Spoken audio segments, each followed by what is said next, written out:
And we are recording. As always, I'm Brian Kynes, the creator of the Tales of Ulran campaign setting.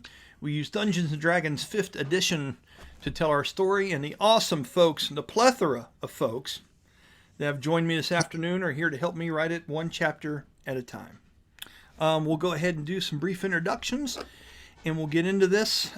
We're starting a little later than usual because teenagers. I'll just leave it there. They don't know that though. They don't know what time it is. I know it's true, but they will see the turmoil and stress on my face. They'll be like, Brian seems off his game, and and teenagers is the reason. So, without going any further, Bella. Wow, neat voice. It's amazing. Yes.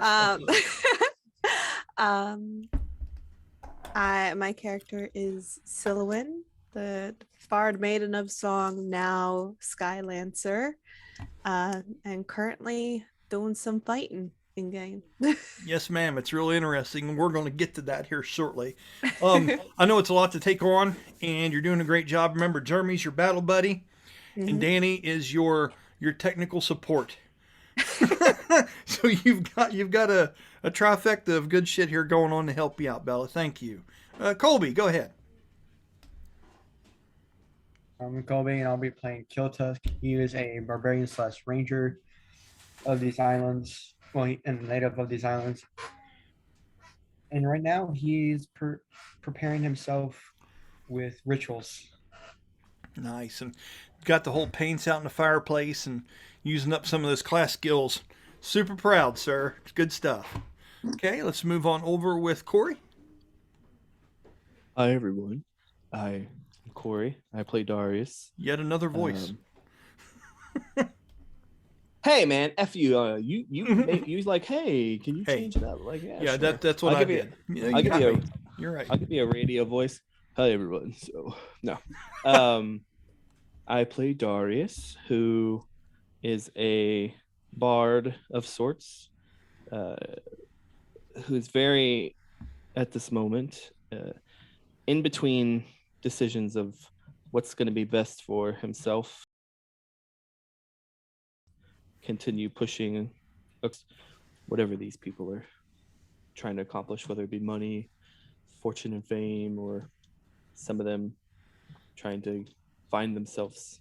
All the above. Mm-hmm. Pretty much all the above. All right, and we are joined tonight by the elusive Sean. Sean, introduce yourself, please. Good evening, everyone. My name is Sean, and I will be playing the rogue monk, Celine, who's off in the corner, I guess, healing and meditating. Isn't that great when you have one of those characters who's like, well, where's Celine at? Off meditating, and yeah, it's fine. It works. It's good. Monks make it simple. All right, go ahead, Mr. Keaton.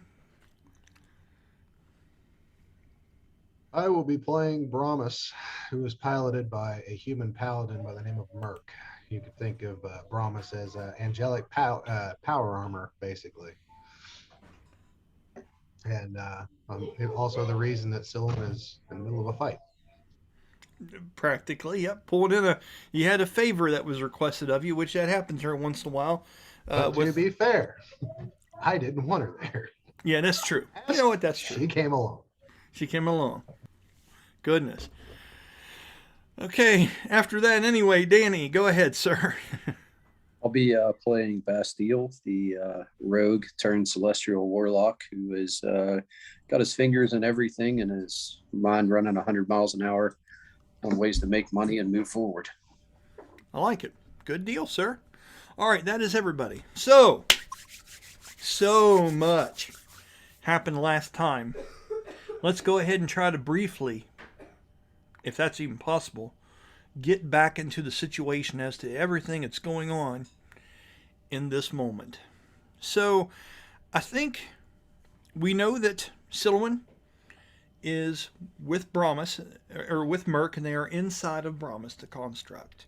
And a favor has been called out from them by, how do you pronounce, Velendal. That's how we pronounce her name, correct? And they are in the middle of continuing that battle that rages on in this hellscape-like plane.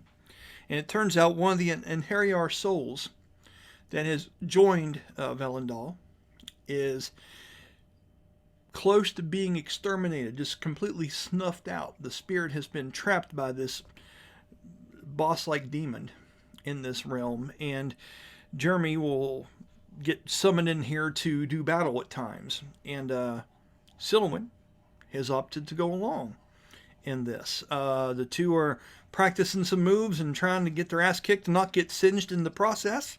We'll get to them here shortly. Kill Tusk is putting on the paints and doing his thing. Celine is still tending and caring for the Atlati priestess or cleric. Her name is Rursi, Rursi.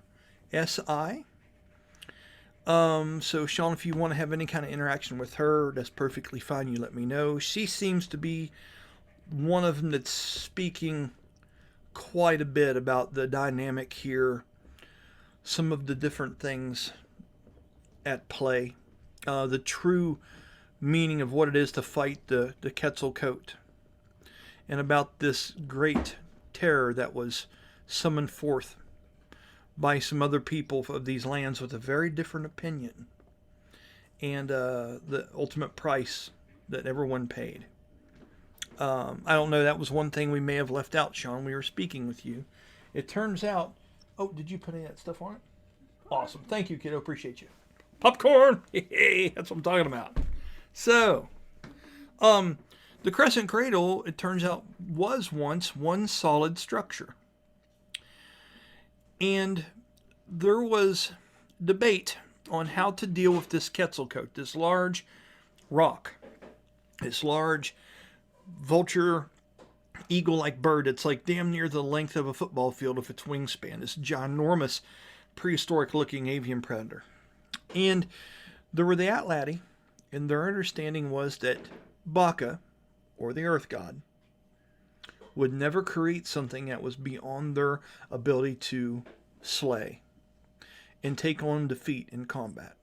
That's part of what their religion is based on.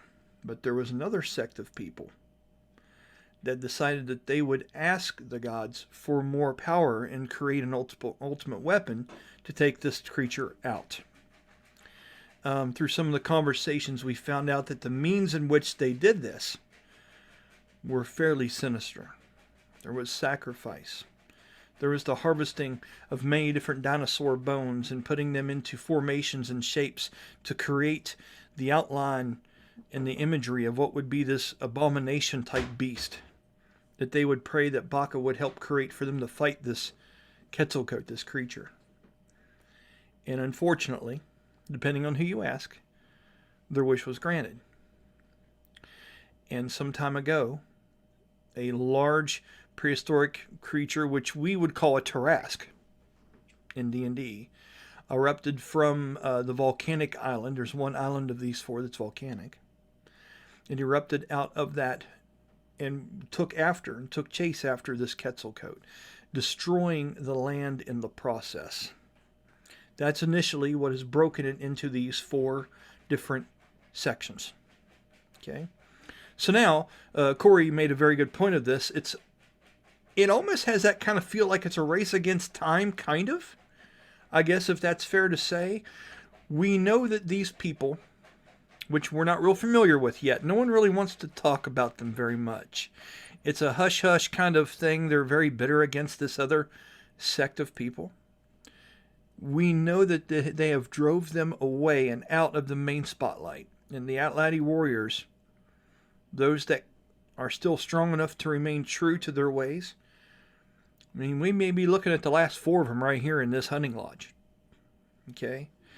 They've been driven out by this political power, which is the other group of people from this area, this Crescent Cradle. They have decided that this is their purpose. They will make the gods do their bidding, and they will sacrifice and ask for that power. If the Atlati cannot find a way to take this Quetzalcoatl out on natural means, by natural means, now that it's returned, they fear that this process will happen again. And if it does, the Crescent Cradle couldn't take this again.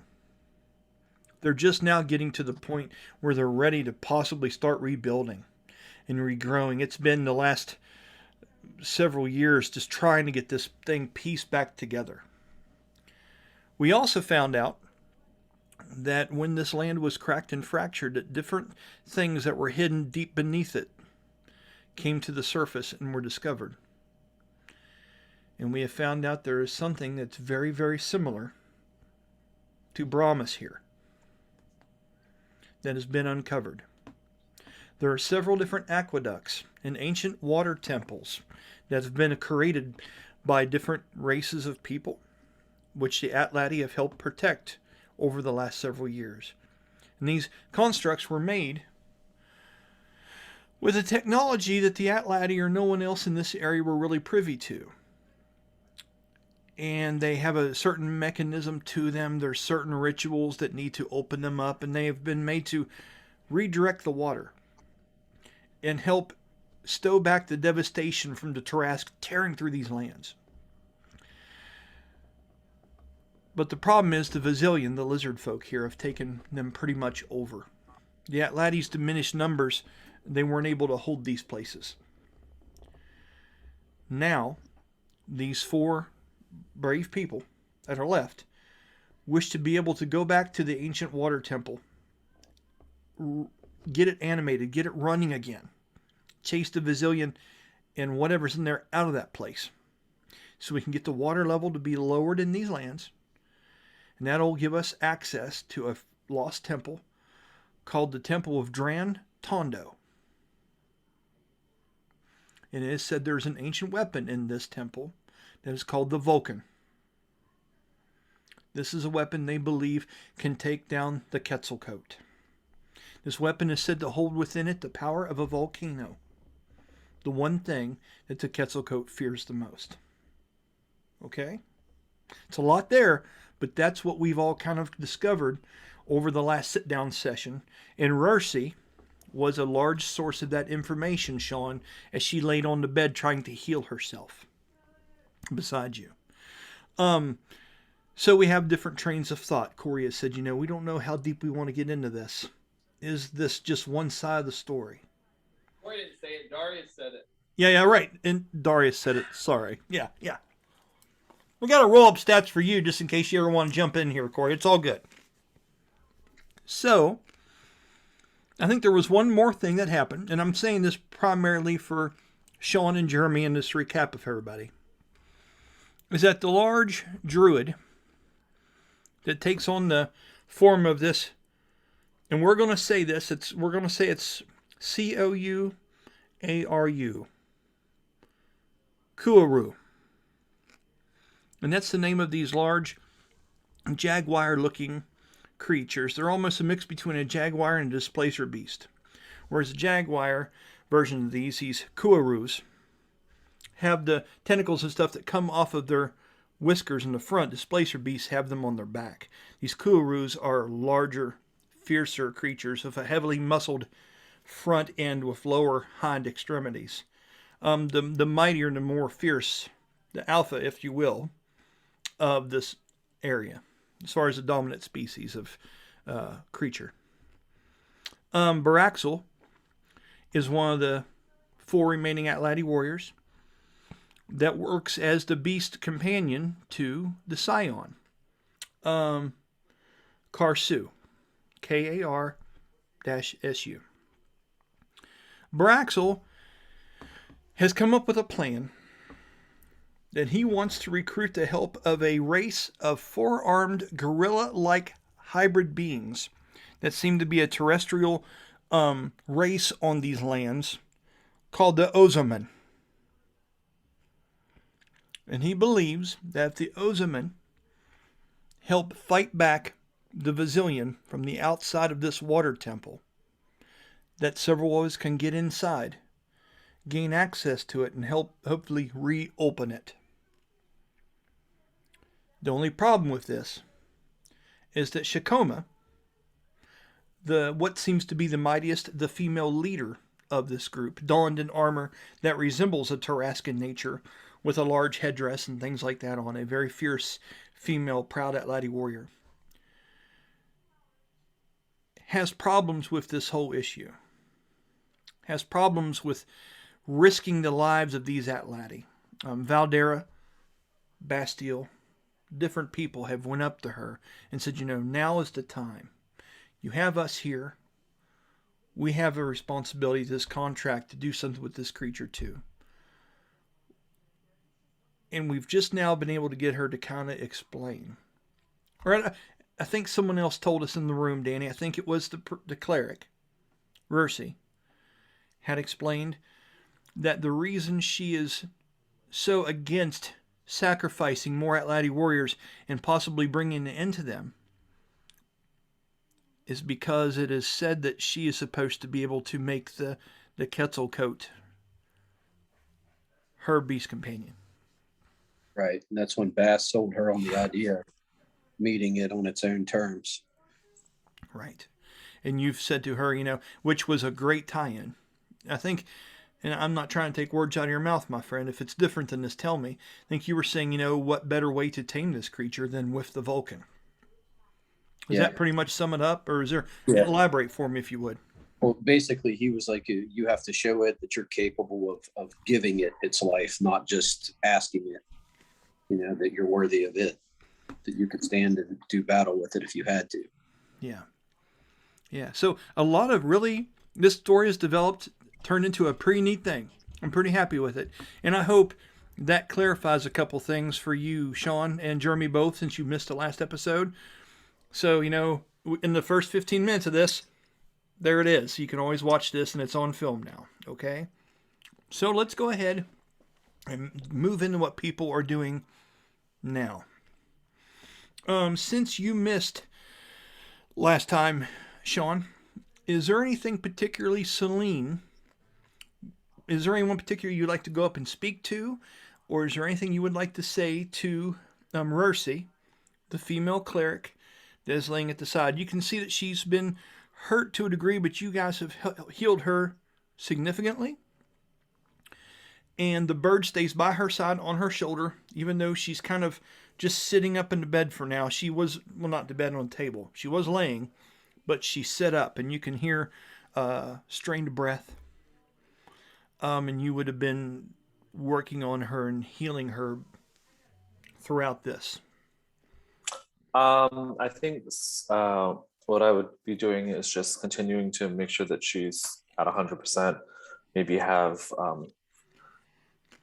as a show of support, have Isabella or Isadora on my shoulder, just kind of there, show that we both have animal companions-ish. Yeah. That's actually, I forgot about that. That's awesome. So you bring into being Isadora. It's Dora, right? Not Bella. I know. I get them confused too, man. Shit. So Isadora appears as we'll go ahead and describe that because Bella has, no, she's not here. So never mind. She's outside fighting in a tank. Yeah, it's all good. Yeah. So, Kiltusk, you would see that this Celine, this creature with this person with the raven mask on, also seems to have a beast companion, which is fairly interesting. So as you're by the fireplace preparing these things, you get a sense of something. You feel a little gust of wind. You hear the call to a degree of a new creature in this place. And you see a darkened raven-like creature that comes and flies around and goes to, your shoulder, the side of the table, like that. And this thing seems to have a tracer image to it, almost like it's in between dimensions when it moves quickly. But when it sits still, it's like all the imagery comes together and it seems to be in our realm. But when it moves, or a quick flutter or a flight, and there seems to be a mirage of images as if it's separating to a degree. Okay, is there anything way you would like to react to that? If not, I'll move on. Okay. Roll a medicine check for me, Sean. I get to use my new Christmas present. Nice, buddy. Show me what that looks like if you don't mind. Now, that's fancy. Yeah. Well, that's a friend fancy. got it for me. A friend got it for me. You said medicine check?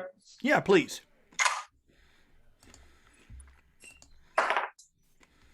Oh, not bad. That's a 22. A 22. So, The superficial damage you guys have kind of taken care of, but from the hit she took from that Vokilikon, that large Tyrannosaurus horned creature that was outside, she has taken what we know as we call mortal damage. The kind of shit that cannot be healed magically for 24 hours. The kind of shit that takes time, which is a mechanic we created to bring realism into the game. Okay? The stressed breath, you know that her Axebeak, her steed over there, took the brunt of this. But when you were outside and you saw how far that she was flung, in the instance when that creature whipped its tail around and hit her, the fact that she can push herself up is a miracle. I also want to say there's one thing that you notice that nobody else does with a medicine check, and someone that is versed in illusions and things of that as well. I would like you with that check, I would like for you to do an Arcana with advantage.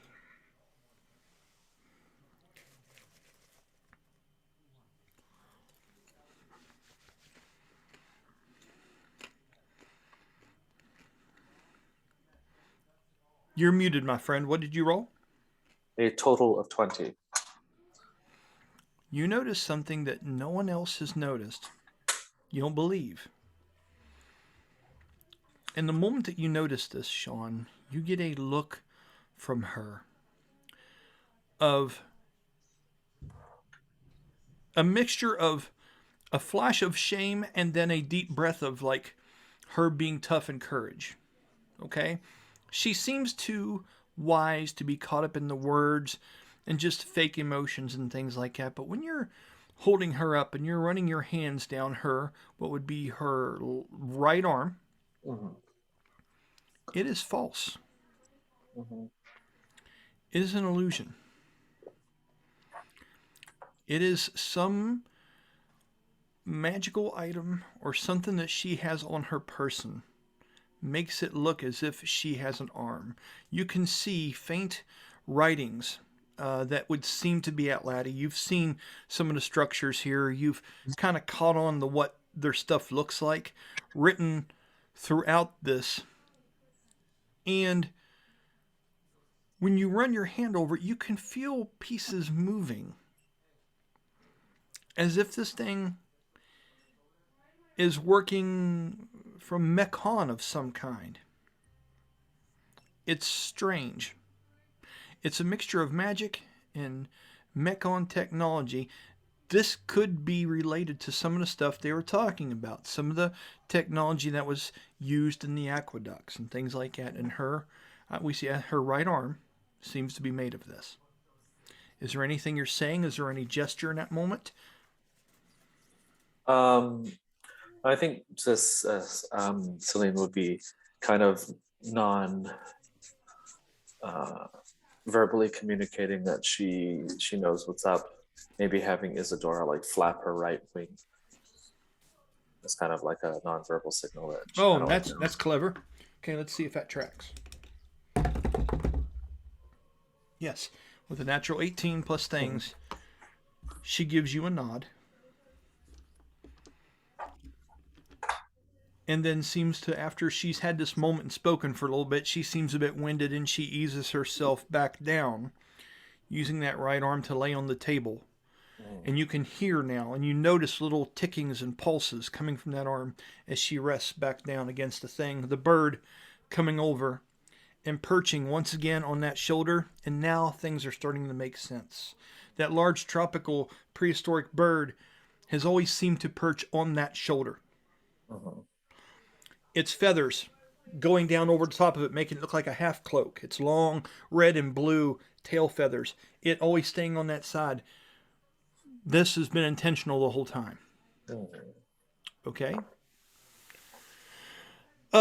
She gives you a nod, and then she closes her eyes and hums some song that you're being familiar with just under her breath as she relaxes for a while as the sounds of the fire seem to pick up in the distance inside of this place.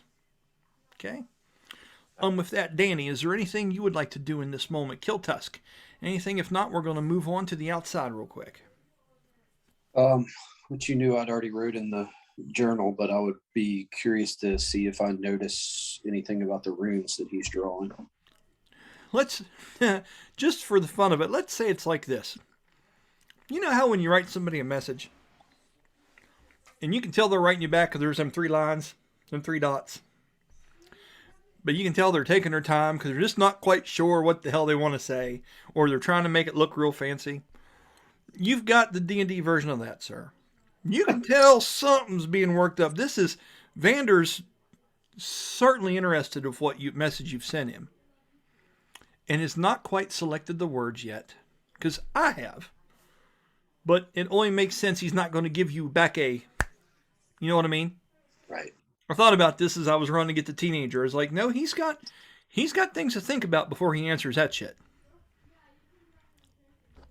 And that's where we're at with that right now. So you don't notice anything, pray tell. And where did you want to say that you went to write in the book? You were outside, correct? Yeah. You had moved outside with Shikoma. You were out there talking to her, you and Valdera, correct? Yeah, he would have went back in to have wrote that, or he would have found no matter what, he'd have found a place where he could have opened the book up in the dry and wrote Let's that. just say there's a collection of chests and things up against the wall close to where you can do that, and you're also watching Killtusk do these paints and write on him and stuff in that way. So you're focusing on what he's doing, okay? Okay, if you have anything to say to him, you're more than welcome to at any time. With that, Corey, was there anything particularly that you wanted to do before I move into Jeremy and Bella, concluding that moment so we can get everybody on the same page? Yes. I Go would ahead, like sir. to wait. Okay, hold on. So, just to clarify, Yes, I sir. thought that Bast and Darius went outside with Homegirl. They did. And Okay, Danny's so saying after that scene, Okay, he I has just to want to come make back and sure. read a book. So if there's something more you want to accomplish out there, please feel free before we say he moved forward. Okay, go ahead. That I just wanted to make sure that we weren't backtracking any. Yeah. So when we went outside, like obviously, like I started paying attention to them a little bit, but I was going towards why am I having a brain fart? I was Yeah, going he's right. I couldn't have went back in because we all went over to Merc because she did that thing in front of him.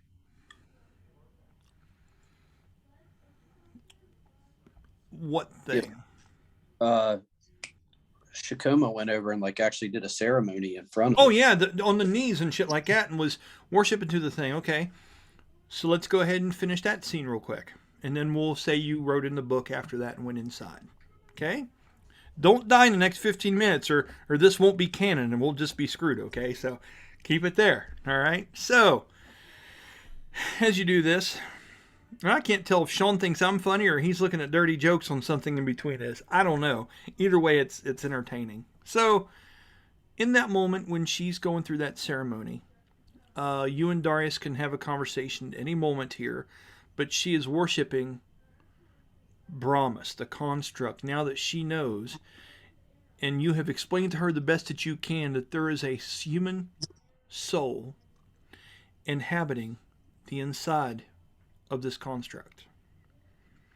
She's trying to get her head wrapped around that, and she's down to this deep prayer and ceremony. This thing looks like she's nervous about performing it.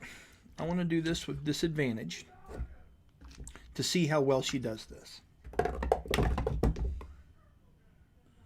Yeah, that's a 9 and a natural 1. So she is awestruck and trying to do what she thinks is right as an ally to pay homage to this, but is lost in the ritual. She's just trying to do this based on very little. Okay? Is there anything you'd like to say in this moment, either one of you, before she stands back up and addresses you? No, I was just watching attentively. I'm waiting for her to leave. Okay. So, as she does that, she stands back up again, and being of this area the way she is, she does not try to wipe any of the mud or any of the stuff off of her. The rain's still coming down quite heavily. And you know what? I think now's a good time as any to have Jeremy Keaton roll 1d10. 10, it's piss porn. 1, we might get some fucking relief here. Let's see what goes on, Jeremy. I think we both know how this is going to go.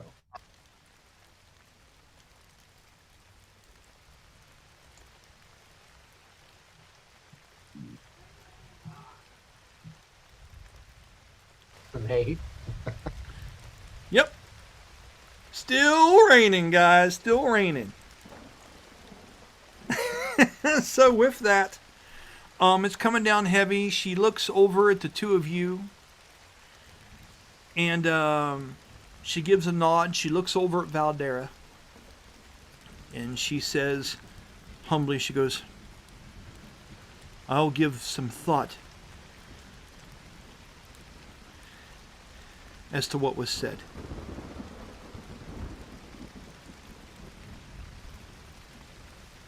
I can't promise anything. I cannot let them die. She's looking across at all three of you.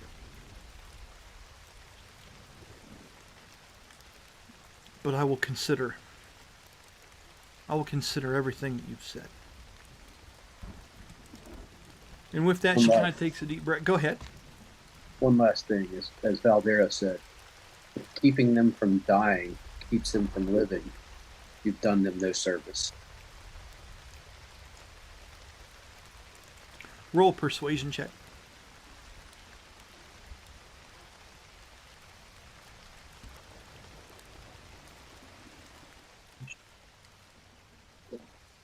I'll be a 16.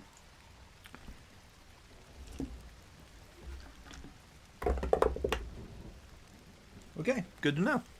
Thank you. All right. So, after that, she leaves and she walks inside.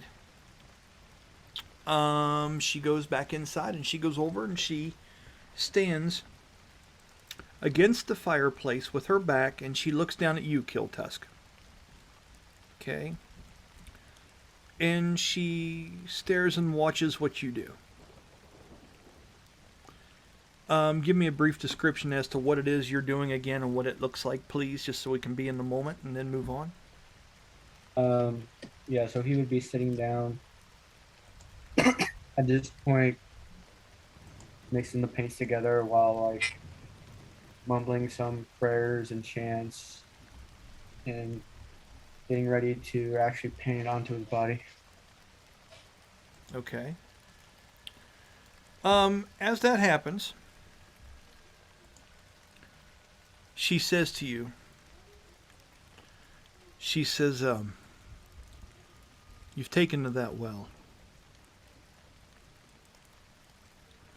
I don't know how much thinner I can spread all the pieces that make up the Atlati tribes of old. We've lost quite a bit in the process.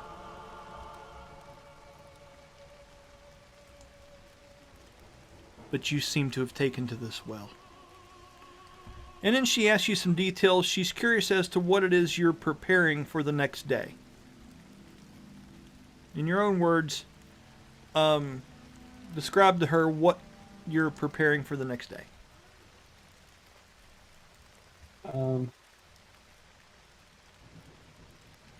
He would say that I am preparing for maybe like a quick escape or some quick healing, or maybe even some preparation before we head into a certain area. Okay.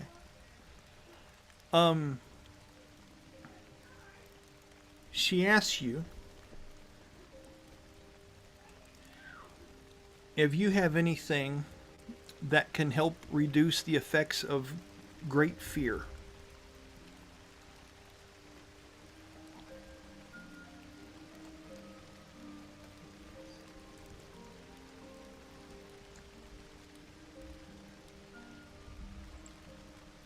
And just off the top of your head, you can give a response.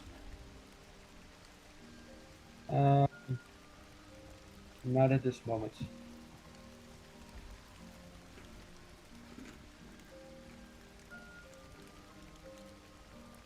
Roll an insight check.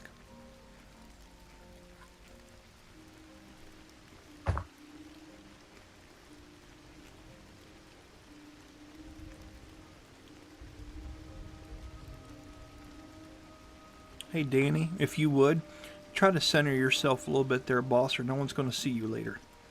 It's, I'm working with the cell phone, so It's all good. It's all good. You're all right. If you can't for now, it's all good. But when you come back into it, try to, yeah, you're all good. Remember, it's like, it's all right. And what did you roll, Colby? 25. A 25. That's significant, sir. With that roll, it is blurred whether she is wanting you to roll that for the effects that fear may have on you in this journey, since you were kind of just now, you've been asked to step up quite a bit in the diminishing of the warriors. Okay? And you have looked up to Shakoma in the past as the leader and role model and stuff, and in that moment you're not quite sure if she's asking for that fear resistance so you have it ready, or it could be something for possibly even her. It looks like she may be asking for herself.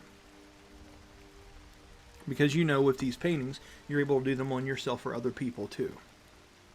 Mhm. This is an in-game way to remind you of that. And that's what you can get from the insight check. Is there anything you'd like to say at that moment, or are you just going to let this go?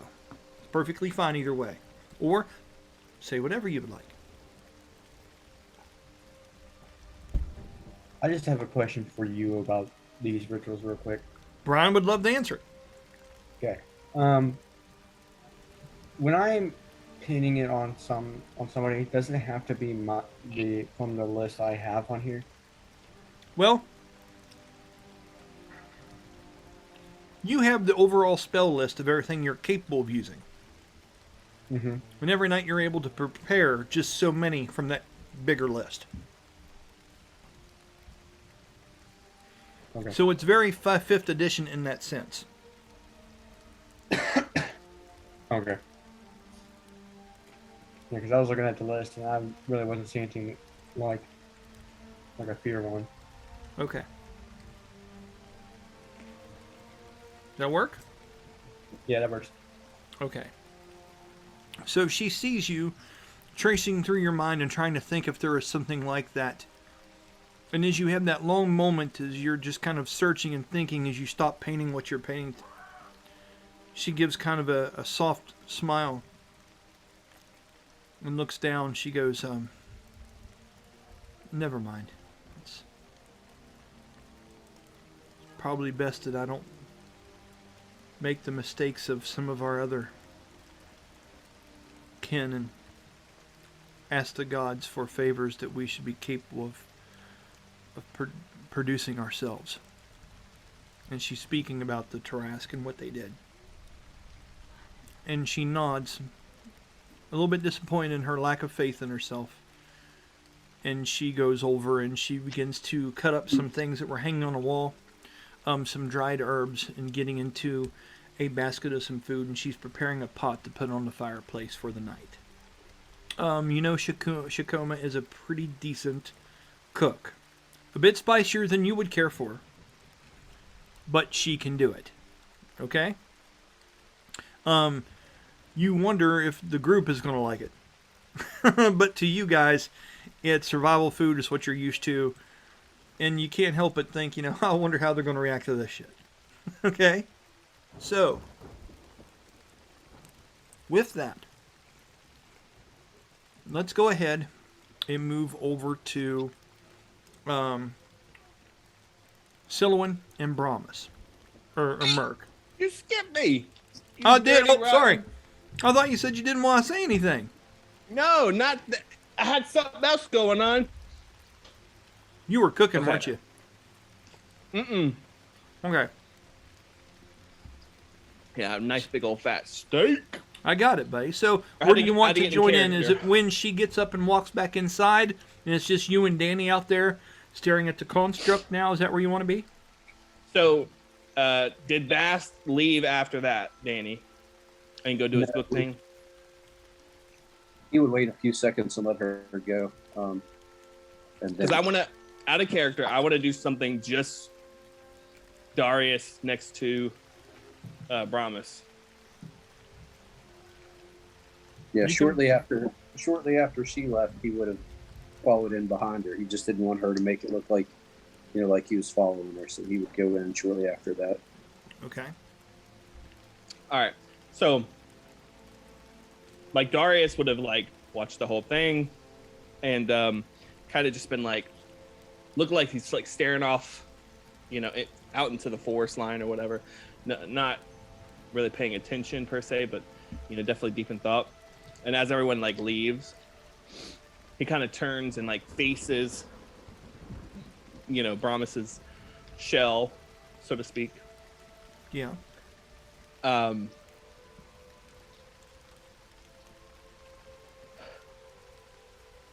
If you truly are an angel, I hope you can hear this. I've done a lot of bad things in my days, and you'll never catch me praying, but I need help. I was so close, and yet, while I appreciate these people pulling me from that place, I need to get back there. If you can hear me, tell your god or gods, I'll do whatever it takes, but I need to get back. I need to get back as soon as possible. My wife's life depends on it. And I'd imagine, like, he's talking to this shell because he's, like, in his head, it's kind of this whole, like, okay, I don't know if this thing can hear, but he's got to get this off his chest. And, like, if it can hear and it is an angel, maybe, because, while Darius doesn't necessarily believe in angels, to that, gods are a thing. And you can kind of, like, cut back to them now, but I just imagine, like, as he's finishing his sentence, that's when they finish their thing. No. Me and you's not done. You just opened up a can of worms, sir. I want you to roll a religion check, please. Okay. All right. Well, I tried to get it back to you guys and gals. No, it's all good. This is part of the show. It's all good. Everyone enjoys each other's journey. All right. So, oh, that's so funny. It was a nat 20 and then spun to a 2, so that's a 6. Okay. With a 6, this defines your uncertainty in this moment. The rain's coming down. You're saying these words. You've seen a celestial version of a person walk out of this thing now. Mm-hmm. You know that there's actually truth to this. You saw it happen when it was picking up Silouan. Mm-hmm. You know that there's something in there. You don't know if it's hearing you. And you almost feel foolish, maybe even a bit embarrassed in that moment. Rain's just pouring down. It's hot going across your face, and you're just looking at this thing and it isn't giving you an answer back. You know, you've done a lot of different stuff before you found one way to possibly put an end to this, which was really entailed, had to do with the Periton and going all this way. You looked down multiple routes and tried different avenues. Mm-hmm. And as far-fetched as that sounded, almost storytell-like, it was the best option you had at the time. You almost have to chuckle to think about Marlissa. Thinking about how stoic and the bard with mystique. Playing the violin all those times in the nice comforts of all those places. Warm, plenty to drink, not a care in the world, just charming the pants off folks, and now here you are. How quickly things change. And with that 6, you just can't tell for sure if You feel a little bit lost at the moment. No reply.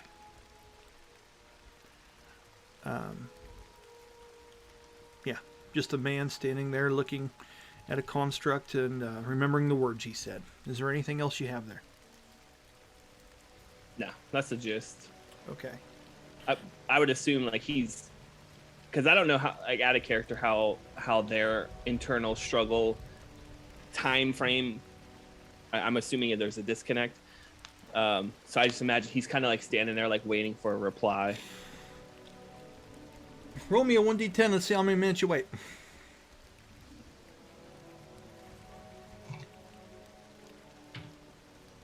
Four. It's a long silence, sir. After near the end of it, to be honest, Darius, you're not even sure what exactly you expected here with a 6. Maybe you were just reminding yourself of what you needed to do. Well, then with that, like, I'd lift up his visor and look inside. Roll an investigation check. Yeah, much better. That's 17. Okay. Oh, let's see. So, Hello. as you get on your tiptoes and hold on to the shoulder, giving it a tug once or twice to make sure you're not going to pull this thing on top of you, you realize the girth and the sturdiness of this thing. This thing could literally be here for 100 years and stand, you're pretty sure. And as you're holding on to it and you're that close, you're looking at it, it's amazing how sophisticated this thing is and yet so old world at the same time. There are gashes and marks in this metal on this thing that you know would have cleaved a normal person to clean in half. At the same time, there's an elegance, there's an old way of craftsmanship to this. Almost like finding an old piece of furniture from the 1700s and being like, man, they just don't make them like this anymore. It has that kind of feel to it. And as you're reaching up and you get into that visor and you're up there on your tiptoes, you're just able to grab onto the piece of it. When you do, you notice that the visor itself won't move. But there is quite a few cracks in what seems to be over the left side of where the eye visor is. Jeremy, do you remember this? I think Danny does. Danny, do you remember this? There is room for repair work there, as these images would be into the future when you're looking in the 3 mirrors from the 3 stained glasses from the inside of Brahmas, Jeremy.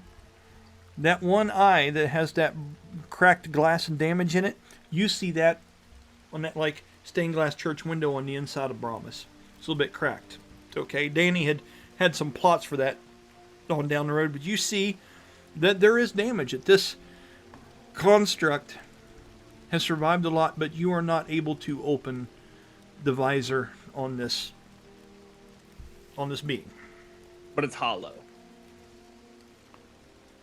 Can I tell from the cracks? And You stuff like can this? climb on up and roll me an athletics or acrobatics check and look inside like you're looking in a window at an abandoned house.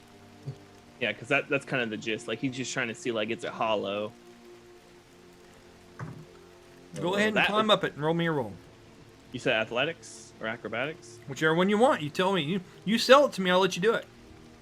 Okay. I mean, like, I imagine, like, you know, like you said, he's grabbing onto the shoulder and he's trying to pull himself up, and he sees the little scarf, and like he's kind of finding footing and the little grooves, you know, kind of like mountain climbing-esque Yep. kind of vibes, trying to find footing. He's yodeling. Yep. Yeah. Just enough to kind of hoist up, you know, like, and then as I'm doing it, like trying to pull up the thing and noticing it's not coming up, but getting just an eye level enough to be able to look in. When you go up there and you look in, at first, there's different pieces of sun that every once in a while are coming through, but mostly it's very dark. It's really stormy. There are beams of light, but it's just a a mucky place right now in this jungle, very dense. And when you first get up there and look into it, you just really see the reflection of yourself more than anything. Okay? And with that roll again, what was that roll one more time? That was a. Oh yeah, I didn't tell you. It was a 10 plus 11, 21. Okay. With that, as you go to look in a little bit deeper, it's faint and it's hard to see with all the rain and the gloom, but there seems to be almost like a stained glass like pattern deeper inside of this thing. Much deeper than what the size of the head would make you believe. Like it's further away in there than what is physically possible. It is a strange moment that would shock you possibly to a degree. There is something very peculiar about this. This stained glass image that you're able to see as you look back through there looks to be much further away than what is physically possible from looking through the outside. Other than that, it's darkness. Mm-hmm. So, just to clarify, logically speaking, would I know it's further away, or would it just seem small? Because if I can't really see well in there, then depth perception is not really going to be very well. With a 21, you can tell it's further away. Okay, all right. So I just want to make sure that. So I kind of just hop off. I knew it was pointless, and just kind of head into the hut. Okay. Okay. With that, that puts, I believe, everybody inside of the hunting lodge, correct? Except for the two which I'm getting ready to talk to. So let's go ahead and jump into that, shall we? Alright, with a simple adjustment here. Just one moment.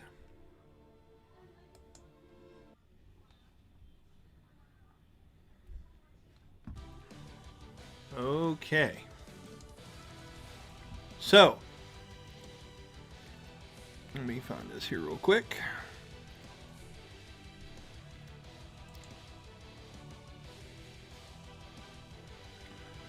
Alright, I want to make sure this is looking the way it's supposed to be looking. Move us over just a little bit.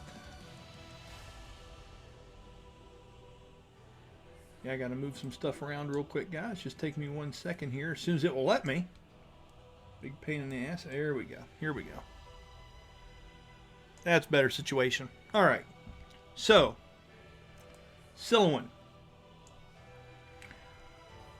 When we left off, you had just had this spell cast upon you by Velendal the Valkyrie that gave you almost like a sanctuary plus a healing effect, where there are these spiritual wings that are wrapped around your body that seem to have given you somewhat of a protection and healed back some of your hit points. Do you happen to have written down what your hit points were at when you were in the middle of this? Let's see. Of course, I have two different numbers, so I either have 46 or 21. You'd been healed a little bit. I think you have 46. Okay. Okay. And you'd use some pretty decent moves on this thing. I don't And think I it have was... +1 exhaustion. You do. That's correct. Which gives you disadvantage. No, at this point it was, we looked it up. It was only when you're trying to do ability checks and stuff like that at this point. At level 1, that was it. It doesn't affect the other things till later on. Okay? So, in that moment, Jeremy, you are Merc. I'm going to give you a moment here to act as him. You can see that she has done a vault onto this creature and had some success. She was able to disarm it. The fiery lance at its side had hit the ground. You had drove the spear all the way down through the shoulder, down into the ground, and then she did a cleaving strike, which was able to hit the Nightmare and the Demon Rider on it at the same time, which was pretty awesome. Okay? It was beyond. It was bloodied, if I'm not mistaken. No, it was on death's door. I think we discussed it was on death's door. She had been able to breach and done quite a bit of damage. This thing looks rough. Okay? Jeremy, go ahead and take your action. What would you like to do in this moment? Now, keep in mind, over here, we have the Inheriar that is possibly being utterly destroyed by the Demon Lord over top of it. We have a certain amount of these riders. Some look a little different than others. These are nightmares that seem to have these demon-like general, like almost like human liches in armor, is what these people look like dried up cadavers of people that have a demonic energy to them. Roll a history check, Jeremy.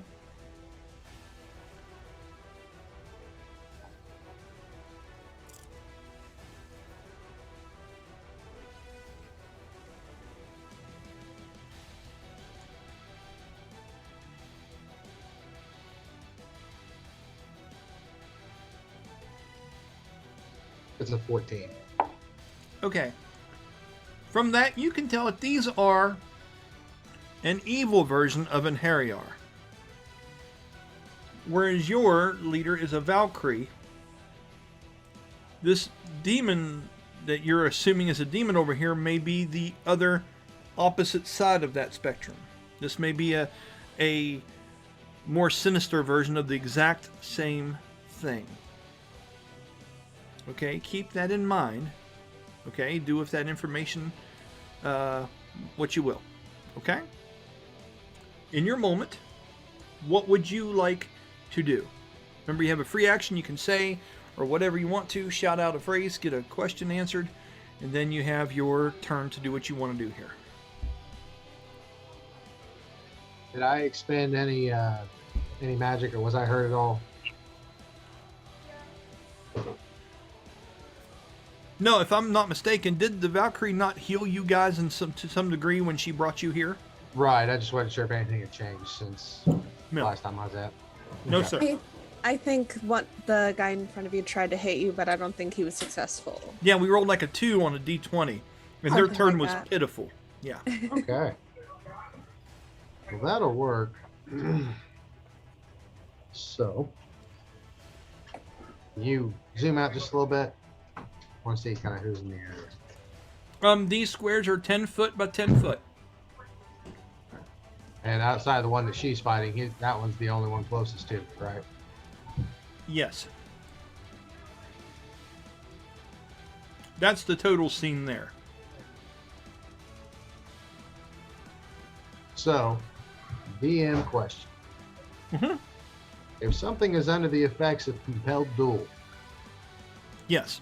and I try to move away from it, if it compelled duel is targeting someone else, and I move out of its range, does it still get an opportunity attack, or is it too focused on getting to whatever it's compelled? Okay. So you're saying that the thing that you have compelled to duel, the target of that, if they get opportunity attacks. So basically, here's my idea. If I could get away with it, the Ring of the Bear allows me to do the compelled duel, but someone else has to be the target besides me.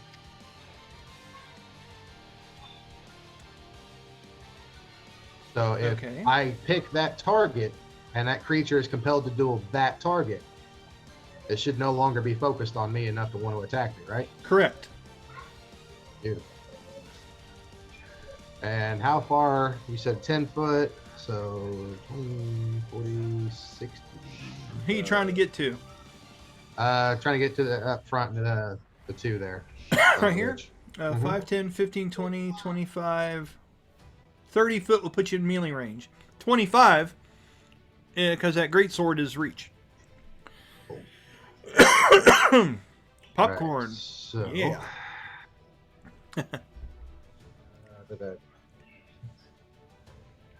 It's per day. Cast spell duel, so I go.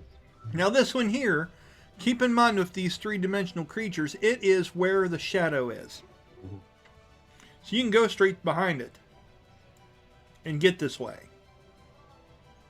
Okay? But now if this one here, you're fighting it, and you go to run past it, it'll get an opportunity attack on you. Even if I compel it to duel somebody? No, not then. No. Cool. Okay. That's your point. So- Okay, I'm with you. Go, hon. Go ahead. So Merc is going to be staring this demon down, and he's going to look over his shoulder at Velendal. I need you to trust me. Okay. He's going to expend his use of the compelled duel to have that creature target Velendal. And then he is going to bolt past that creature. He knows that Okay. she's more than capable of dealing with this. She says to you, make this worth it.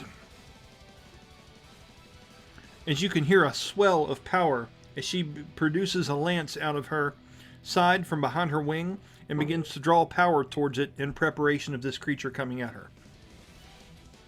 Okay? Okay. And I'm going to move past it, my maximum range, which is 30 feet. Okay. So, let's do that. Now, being an effect of a magic item, would you consider that a bonus action or an action? We never did specify. I'd let you use your bonus action on it.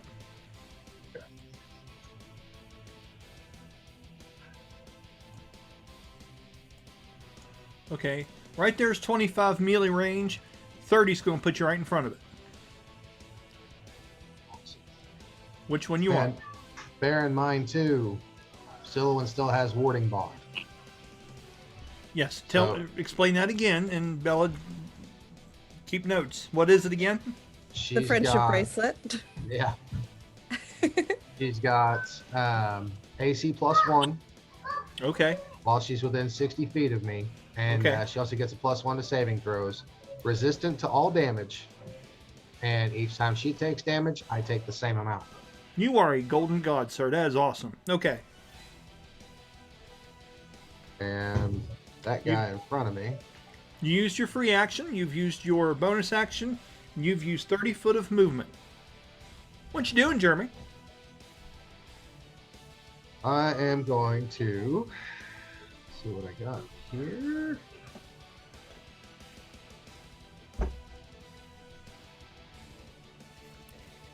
Just about to be like, oh, well, I got my overdrives. And I thought, wait a minute. No, I don't. I left Merc back in the garage. Right, yeah. No Fair overdrives for promise. you, sir. So I am Somebody. going to inflict wounds on the dude in front of me. Using your sword as a conduit? Yep. All right. Yep. I'm going to swing around, and it's going to come off almost like it's necrotic energy. So I can imagine the wave coming off of it almost looks like he's got a scythe held backwards. I like that. That's cool, buddy. Go ahead. Roll for And your that attack. is a natural 20 for a 30 to hit. Wow. Really? Okay, did you say what level you were casting that at? 3rd level. Okay. And what level is it at its base? And its base is 1st level. Okay, listen.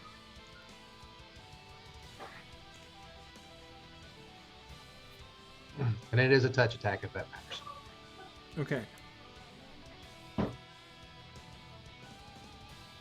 Yeah, next time you do that, though, tell me what level you're casting it at before you roll the dice, okay? All right, go ahead and roll your damage and tell me what this looks like. All right. Well, you already said it has that tracer to it and looks like a scythe back. Yeah, that's cool. Okay, go ahead and roll damage and tell me what you're rolling as you're doing it. 52 points of necrotic damage. Okay. So when he brings that thing around, you're going to see him. It looks like he's holding the scythe backwards, and then just before he comes into it, he's going to flip his sword around to where the necrotic energy slashes through this thing. Okay, and do you have and you're doing it? It's only necrotic from you, correct? It's not radiant. It's just necrotic. Yes, by default, the spell is necrotic. Okay. All right. With that, when you go through and cleave onto this thing, this one looks like it's in a younger stage. This one doesn't look as powerful as the other ones that are back here guarding the body. Okay? And as you do that 52 points with that spell at that level with a natural 20, is that with the dice doubled already? Yes. Okay. I'm going to roll a check here.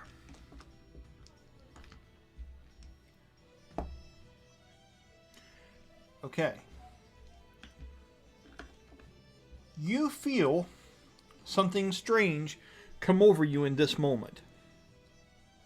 Okay?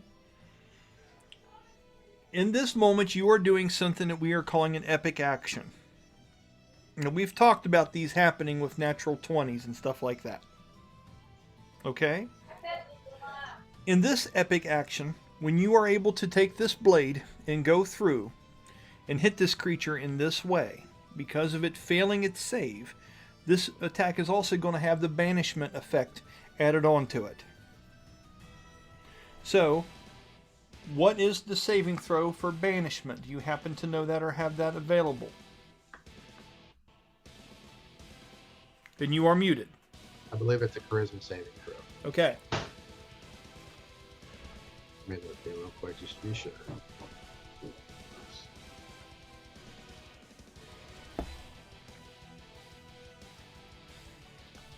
Okay.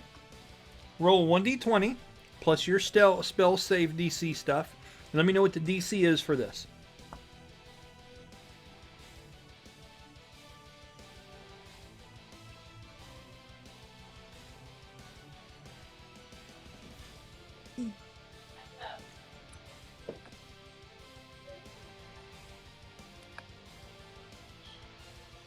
$21. Okay. He fails. So, here's what you want to write down. In this moment, in the light of Velendal, when you strike true with that empowered sword using that spell and rolling a natural 20, you're able to pull off an epic action where you're able to banish with this strike. Now, if I'm not mistaken, on the banishment, if they roll a certain amount and they roll below that, they're banished completely, correct? Or is it just if they roll it, they are put in that pocket dimension, you have to hold them there? That is concentration up to a minute. As long as they stay within that pocket for a minute, they are gonskis. But if I Okay. lose concentration, they pop back. Okay. Now, did you already have concentration on another spell? I don't think warding bond was a concentration spell. Let me check. Make sure. Let me know. No, it just lasts for an hour. Awesome. Write down that every third critical strike that you make when in mortal form, you have to keep a count on, will be a banishing strike.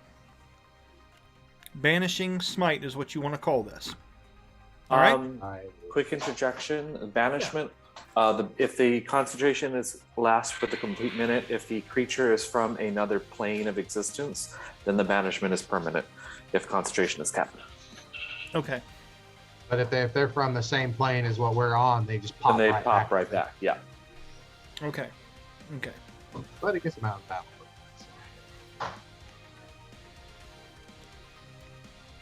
All right, sir. So you have that. And that is your action to cast that spell, correct? Yes. You've used your bonus action. You've used 30 foot of movement. Does that pretty much do your turn? Yep, 30 foot's my max. So Okay. And with that, that is number 4. Let me go ahead and make sure I'm looking at this right. With that, the creature fades and pops out of existence. All right? Silouan.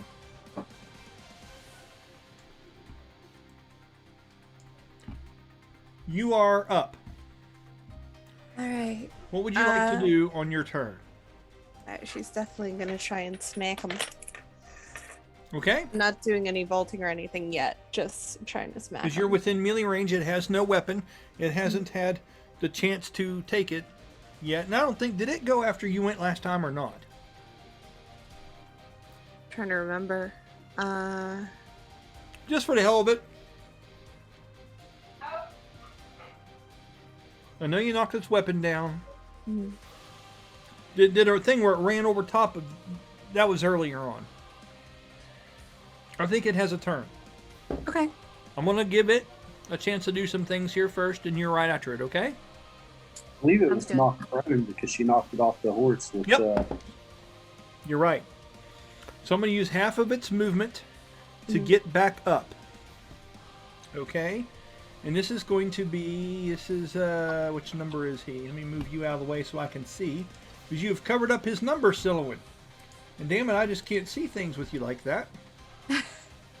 He's How number dare I? 3. Okay. Thank you. So this is the Death Knight, number 3. Let me go ahead and turn him around where he's facing you the correct way. Let's do this real quick. Yep. Okay. And now, I'm going to use half the movement to try to get back up onto the steed. We'll do an athletics check to see how he does in this moment. He succeeds, and I'm going to use his bonus action to be able to grab up the lance again off the ground. While he is doing that, you may use your reaction to make an attack of opportunity against him. You bet I am. What do I roll for that? The 1d20 plus your attack bonus. Depending on how you want to do the attack, just paint me a picture like what it looks like. Are you stomping on him? Are you trying to push him back off the horse? Are you coming down? Just you know, give me some flavor to it. Let's see. I rolled a 9, and my attack bonus is... That It's at the very end on the right of your character sheet. the 4 plus 4 plus 4 thing? Well, that's all tallied up at the very end on the Yeah. right. So 13? Uh-huh. Now, did you put another one towards that with your skill points? It would have raised it 1 if you had. It was 12. I bumped it up to 13 with the level Okay. up. So 9 plus 13. Okay. 22. Mhm. 22 hits, but it does not breach because it now has its weapon in its hand. Okay. Okay. Go ahead and roll damage, and we'll see what it does. Aight. Damage is 1d6 plus 1. Okay. 6. Okay, it's Oh, 1d6. plus 1. So 7? Oh, no, you have a bigger bonus than plus 1 to your attack. To your Oh, hold damage. on. 1d6 plus 6. Sorry. Yeah, I was like, whoa, well, okay. I was looking at the wrong one. So that is a 12. 12. When you do this, you can see that you do enough damage to this where you're able to move some of those plates of his armor out of the way, and you find Purchase striking at the dried husk of the body of this thing. Like I say, they look like a lich inside of this armor, kind of like a dried up, mummified kind of thing. It's been animated by flames and dark energy, and you're able to get through. It took some damage from that. You're able to get through the armor and into it with a 12. Okay? Cool. Good job. With that, that's your reaction. The creature, with that hit, is going to have to go ahead and use the rest of his movement to get up on top of the horse because you really interacted and hit him hard. Which is going to take his movement on his turn. He used the bonus action to grab that. Now he's going to use his major action. He is going to do a fell lance, or a fell burden attack upon you. So here's what you see. As he raises the lance up into the air, you can see that heavy red and black soot and ember start to form around him. Okay? And as he comes down and he strikes upon you with this, it looks like there is a mystical, like, flail that comes out of brimstone and fire energy that forms up along the top of this lance he's coming down on you with, this halberd-like thing. You see like this phantasmal chain and this large, cruel-looking spiked ball come down and make a strike against you. Okay? I need you to roll a dexterity saving throw for half damage. Okay. D20, right? 1d20 plus your dexterity bonus and your proficiency bonus because you have proficiency in dex. So 13. Plus a 4 and a 4. +1 from warding bar. Yeah. So you got 4, 4, and 1. That's 9 plus a 13. Is that 22 again? You bet it is. You see what this does?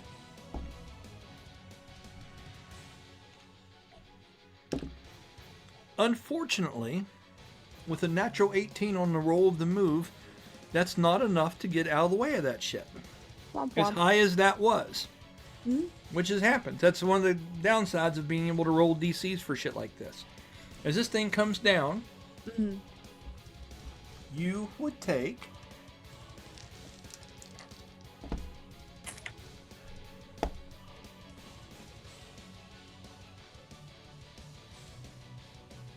eight points of piercing damage, Right. and then 8 points of fire damage. Okay. Now, here's what I want to do, and this is a lesson in this.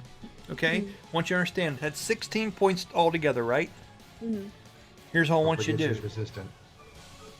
What is it? Right. Don't forget you're resistant. Right. So that's a total of, but you are, it reduced to half, so it's only 8. Okay. Jeremy, you take the other half of that, correct? So you find yourself taking 8. Okay, now, here's even more good news for you. You have a certain suit of armor on. Mhm.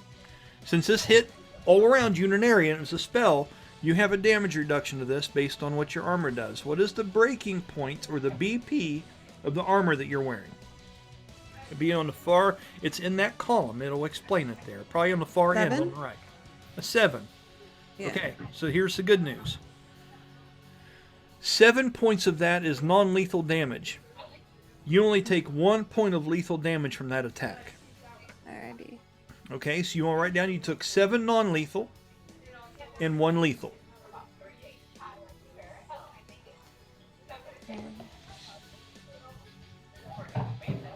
Now, in the Alrighty. spirit of that, I would only take the non-lethal damage, or the lethal damage she took, right? Because all it is basically, if she takes damage, I take damage. But I don't know if I would take armor damage from it. Let's just keep it the force is what the force is for now and just take the 8. Okay? I don't want to divide up because it's still coming down. Well, you know what? You're right, because this is a physical bond. I'll tell you what we'll do. 1 through 10, it'll be my way where you'll go ahead and take the 8. 11 through 20, and I'll say you would only take the 1 that she did. You know what? No. You take 7 non-lethal, 1 lethal, Jeremy. You take exactly what she did. Okay. Okay. Real quick, Yeah, go ahead. what kind of armor do I have? I've got it set up that I've got grade 7, so I got a 1/7 reduction. Right. So you just took 2 lethal practically. Okay. We'll get to that. So that's done. Now it is your turn. Alrighty. So I'm gonna try to smack him. Okay.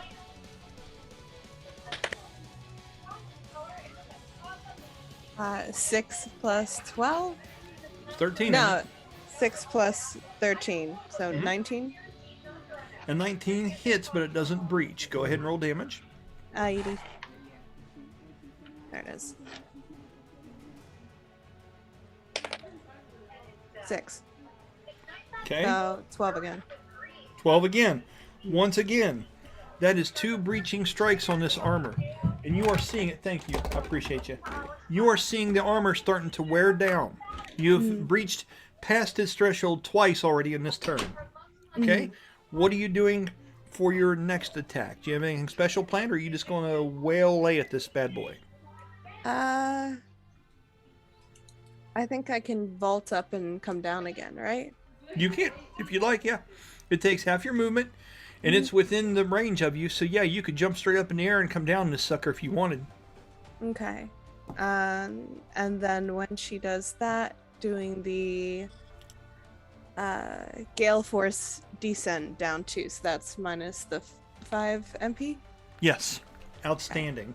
And you'll add the 2d8 plus whatever it is at your level that you're doing it at. I think you get Okay. an extra d8 at certain levels. And correct me if I'm wrong, Jeremy, on that.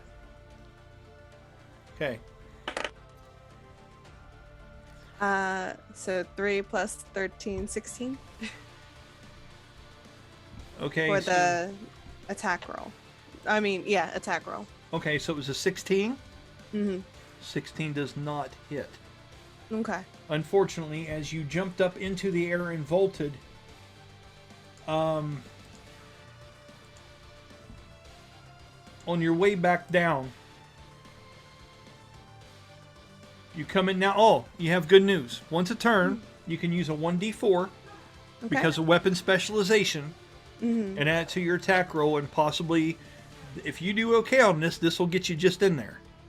That's A so. 3 will make this work. Or a 1d6 for the day.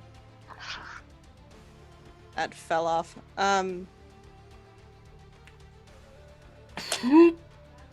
One. No. No. What about the +2 from combo attack? Because she did make contact twice. I'm not counting that reaction for that. So you do miss the attack as you come down. Bam, you've used half your movement now, and you've used 2 attacks. Mm-hmm. Okay? You have the other half of your movement. And I'll know this is your second turn, or third turn. So how many attacks do you have on this turn? Can you tell me how many attacks per turn you have, please? It's just right underneath your weapons in the middle there. It'll show a tally. And then it will say attacks per round, or APR. And it will be right in the middle underneath of where your weapon rectangle is in your character sheet. I was looking at the wrong one. A total APR. Yep. 5/2. Okay, so this turn you would have only had the 2 attacks. Yep, next turn you'll have 3. So that's it, unless you want to use Steadfast Assault again, but you're already got level 1 exhaustion. If you try it again, you're going to be rolling against a DC of 20 this time. Can So, she vault again? you could, but you don't have enough to attack at the end of it. Just getting in the air. You know, that's a curious question. Because if you vault up there, it doesn't necessarily say that she has to come down directly after that the way the turns fall, does it? So, let's say between you and this creature that you vault up and you're in the air. Mm-hmm. Okay? And it's 30 foot, right? Yeah. Okay? That would be the end of your turn. Mm-hmm.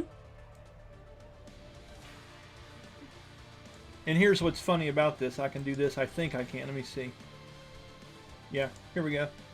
I can do this. There you are. Right? And you're just up here above it.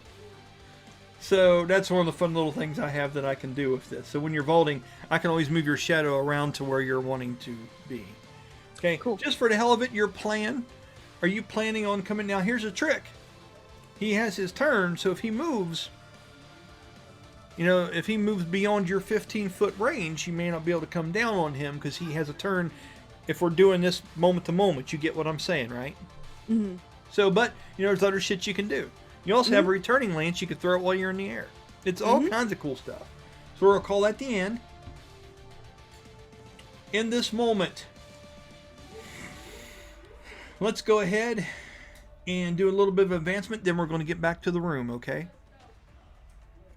So, I would like for you, Colby, to roll me a 1d20 to see how the advancement of the baddies is going to go between the undead sentries and the undead knights.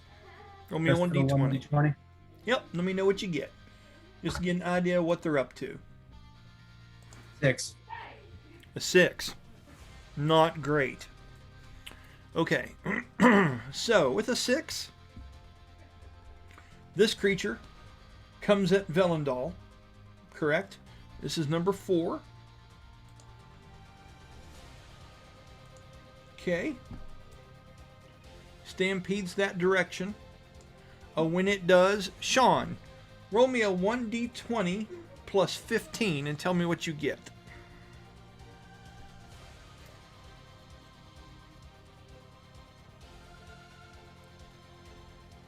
You said a 1d20 plus 15?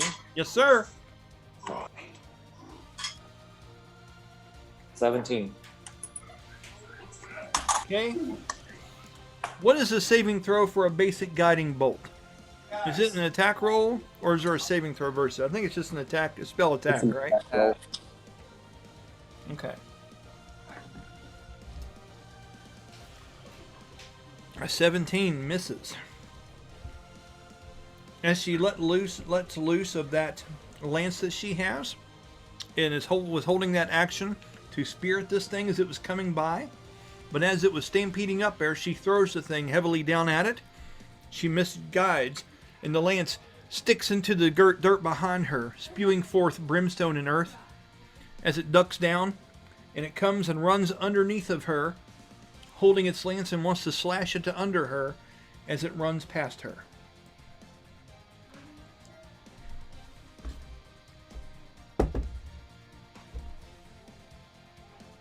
Oh shit. That hits. And that is going to do 11 points of slashing damage to Velendal. And she does not look happy with this, Jeremy. And as this creature does, I'm going to go ahead and end its turn there, as it has stampeded that far past and through, and has took her. I need to roll a concentration for her to see if she's able to maintain that shield on Silouan. And with a natural 2, the wings from Silouan dissipate. This Death Knight got in there and stirred up shit, everybody. So, crap, Silouan. I'm sorry.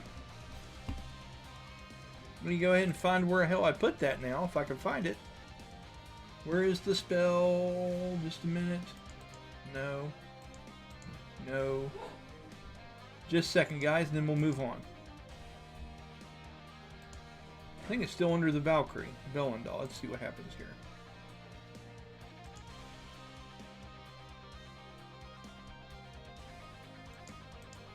What's her name?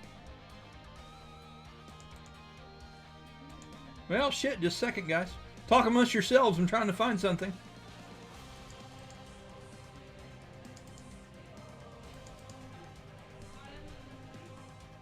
Hoping I don't catch any flack. Oh, go ahead. Hey, take care of this one while I go take on the other ones. Hey, just so you know, that one just wrecked a whole bunch of shit. Yeah, you might be in trouble here, bud. Because this was not a nice little thing. That really surprises me. There we go. I think that's it. Nope. Well, for now, we're going to leave his wings up because I can't find where the hell the file is. Imagine they're not there. Pretend that only one of them is there, and then that's her normal wing. Yeah, right. There you go. That's it. I remember in a minute I was trying to move it from her and put it on you, and I can't find the file now, and I don't want to slow it down enough to change things. But those wings have dissipated. That spell no longer affects you. That's fair. Okay, so with that, let's go ahead and say these two are fighting. It rolled 6. For me, Danny, roll 1d20 plus 15. Tell me what you get.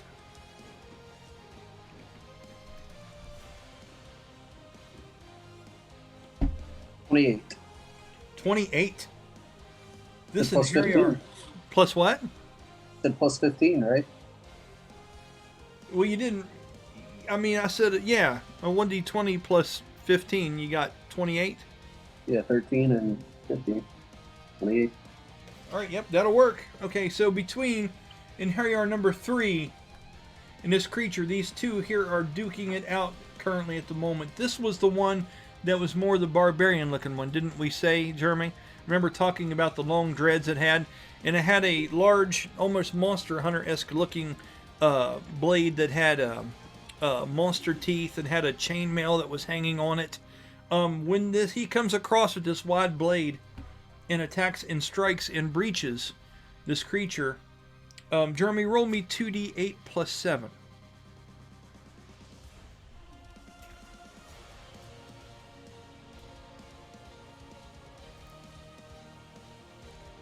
$14.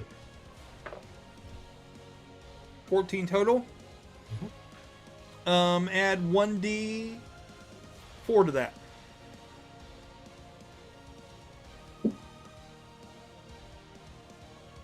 Three. 17. That is enough to slay the creature. This one was on death's door to begin with, if you remember correctly. So as he comes down and is able to slice at this creature and uses that big blade of his, it runs across and runs through this creature. He ends up over here past it. And it literally just sols this thing and cuts it in half as pieces of the armor fall and the flames erupt around the nightmare, turning it to brimstone and ash as it falls into a pile of dust on the ground, and the armor falls off the mummified corpse and just clatters empty on the ground in a pile of flaming dust. That is all that is left of this creature. The dark iron lance that it had falls into the ground, flames extinguished, steaming. Alright? And that is what we see of number 3 here.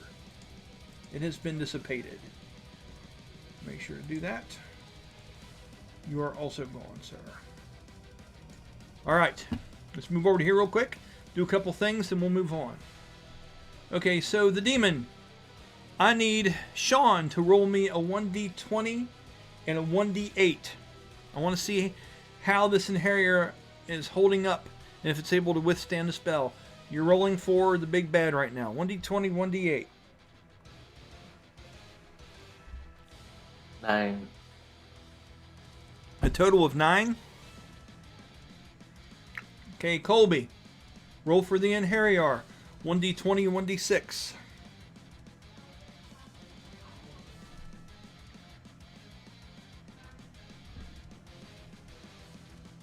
Total of 20. She's able to hold on for another turn. Okay, so here's what it looks like. The Inherior won by quite a bit, but is still flicking in and out and starting to fade from existence to a certain degree, but is not gone yet because she has passed yet another saving throw. But you can hear the whispered words of this thing. Silwyn, Merc, you can hear the words of this Inherior speaking in a language that is from a time that has been forgotten. This thing is a mortal-looking person, a warrior of some sorts, but not of any kind of army that you're familiar with. These words almost sound Celtic in some way, okay? And you can't quite put your name on, but it is a pleading voice to help. All right?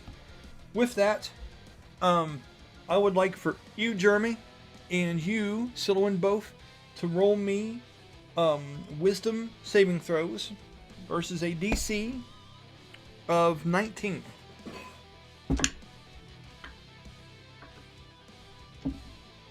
I'll break out my pretty dice for this one.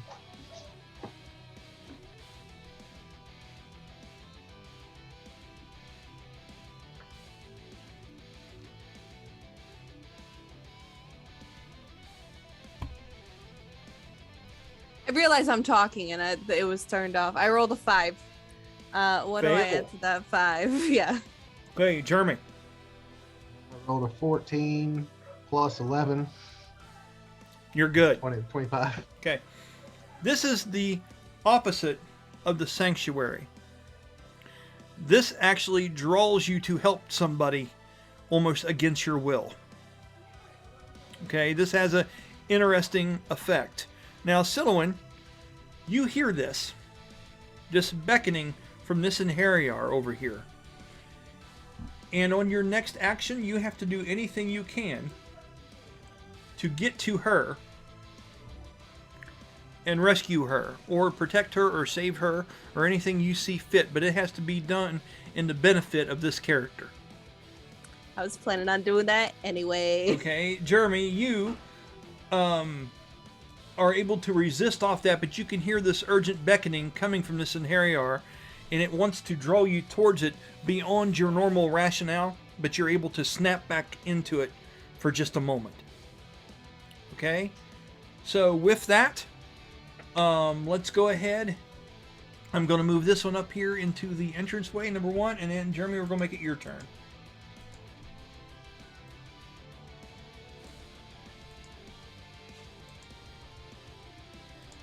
Just a minute. And that is a Death Knight 1 right here. And Jeremy, go ahead. How far apart are they? You can get between them with a 5-foot gap. Enough to hit them with a cleaving strike? Yeah, you know what? Yeah, I'm going to say, because you're Merc, you know what I mean? I need to put him on that line. I shouldn't have put him right there like that, because I would have been above this white line. And that would have gave you just enough to get in between these two. Well, you know what? Now, the cleaving strike, normally, sometimes you have to use movement in it as well, correct? It says that option. By sacrificing 5 or 10 movement. You're going to have to sacrifice 10 foot of movement to be able to pull this cleaving strike off, because you can't swing right through this wall to be able to get both of them in one good swing. You understand what I mean? That's just what I'm seeing here. Okay. So are you wanting to get within range of them? Is that the goal? Yeah. Okay. So Yeah, there's... I could see taking a swipe at the bottom one, and then as he's following through with the swing, taking a back step, and then taking like a vertical slash at the next one. So you've used 10 foot of movement to get there, and you're going to use 10 foot of movement for the cleaving strike. Go ahead and roll your initial roll, and we'll see how it goes. And this is your initial target. And is this my second or third turn? In the grand Third. scheme. Third, sweet. So that is going to be an 11 plus stuff. It's a dirty 20. And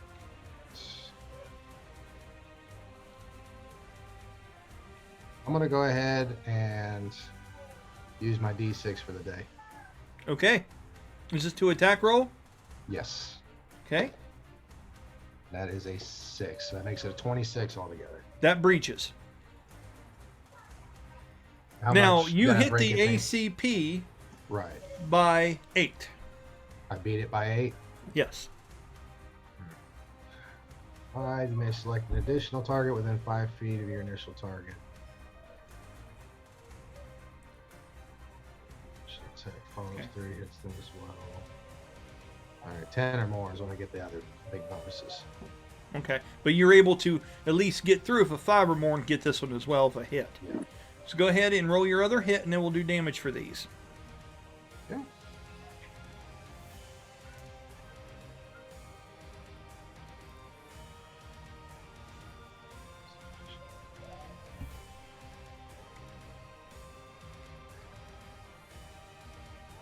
So let's see if they hit with this same amount of damage, basically. And that's a 14 plus 9, 23. 23 damage to this one right here, which breached it, is awesome. Well, I didn't roll damage. I just rolled a second hit Oh, for the second one. 23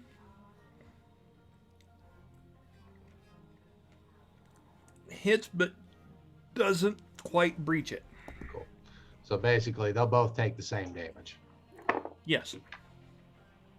The damage for Well, no, you breached the first one. It takes full damage, but the second one has reduction because you hit Right. its armor didn't go through. So go ahead and Yeah.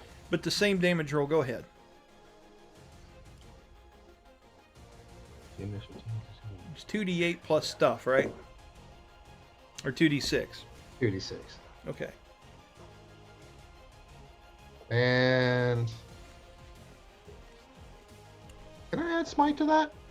Or does that need to just be towards like a regular attack? You can add smite to that. Sweet. I'll add smite at first level. Okay. Or not first level, but first tier. So I think it's 2d8. Okay. Now I have interesting shit that's getting ready to happen right after this. Thanks to Corey. Get my twisted T dice here. Yeah, it's you, but it was you all along, sir. So yeah. 6, 2d8.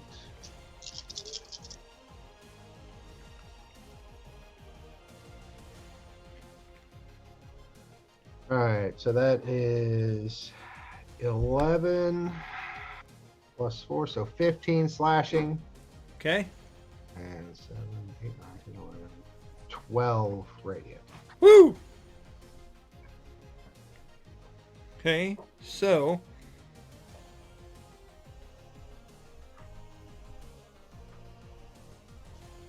okay, this lesser number 3 is bloodied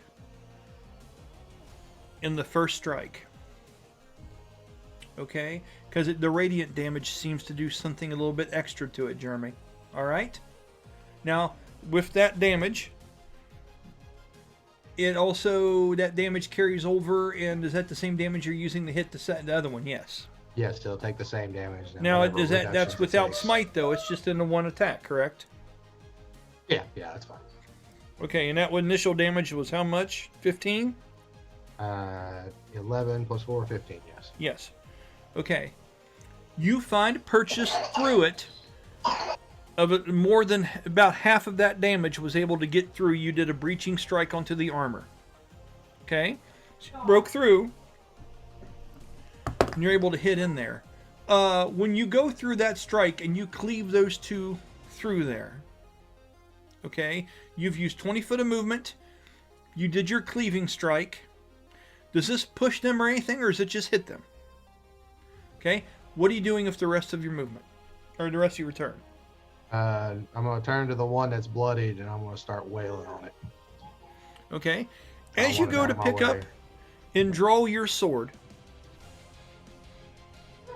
you hear something.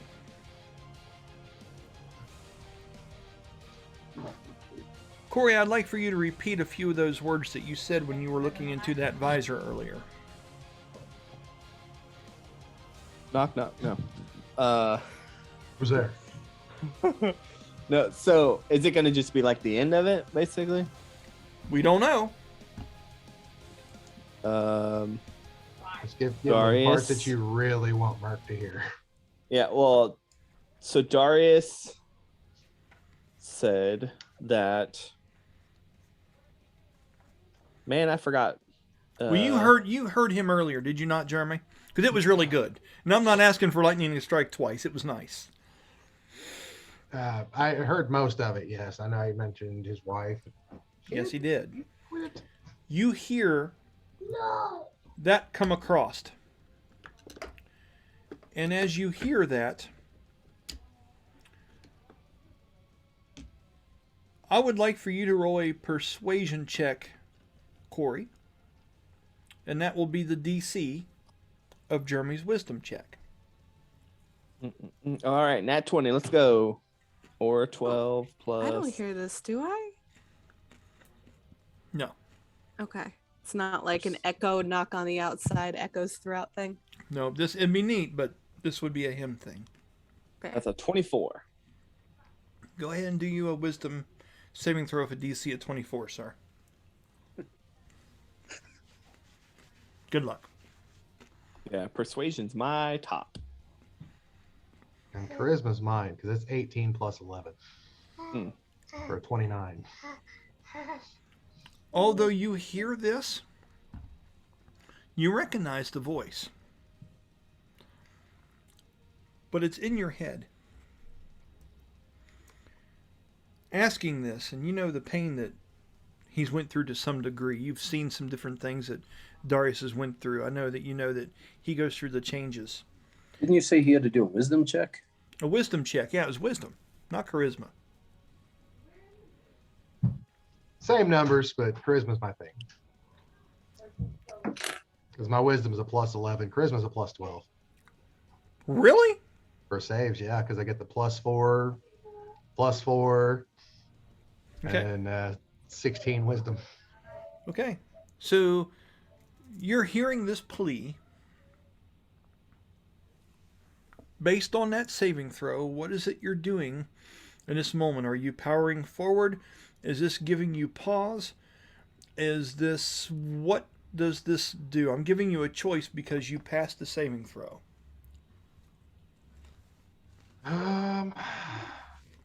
It's all good. Play it I out, think whatever he- you want to do. I think he would look back at Sylvan and Bellendal to see if there was any kind of recognition from them, to see if there was something they heard. There's not, and Silouan looks extraordinarily intent on that Inheriar up ahead, as if she is determined to get there. Very militant in her look. Bravery has taken her over to a degree, and you can see that in her eyes. And I didn't get any sense. Like, I know as a player he wasn't in danger, but I don't get a sense that that was any kind of a plea for help right now, or No. okay.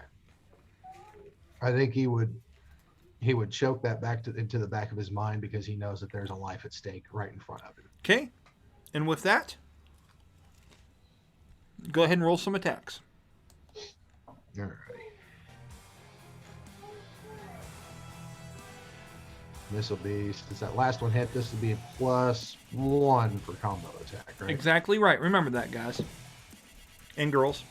Combo So attack, when you that's- hit in succession, you start getting bonuses. Okay? So that is 28 to hit.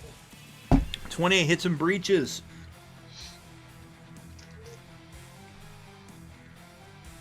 That is going to be 8, 9, 10, 11, 12 points of slashing damage. And which one was that targeted on? The bloodied one, the bottom one, I think you said it was. 12. Okay, he's looking rough. Well, then he's getting another one. How rough? Are we talking death's door yet, or still Nope, bloody? because if it was death's door yet, I would have said that. He's checking. Because he's got to be. So my third attack.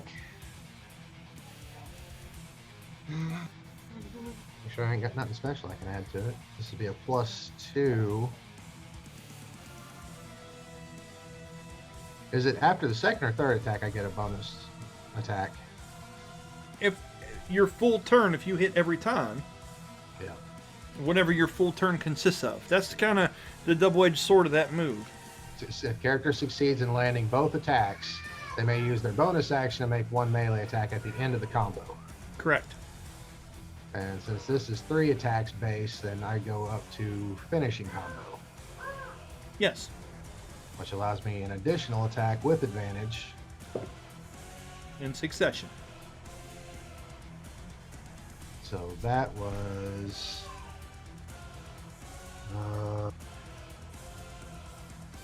18. Mm-hmm. I'll use my D4 for the turn. So I find out which one of these pretty dice is my D4. I don't think this. Right on. I'm gonna say I don't think this kit came with a D4. It's just a lot bigger than the others. So that's +4. Yes. Does that hit? What was the total? 18 + 4. 22. It hits, but it does not quite breach it. Okay, I'm gonna go ahead and pour a second level smite into it. Okay. That gives you only 2 more for the day, right? Because you can use your proficiency bonus. Or is it Yes. your charisma bonus? I'll have to look. It's one or the other. It's not far off. One's 4, one's 5. Okay.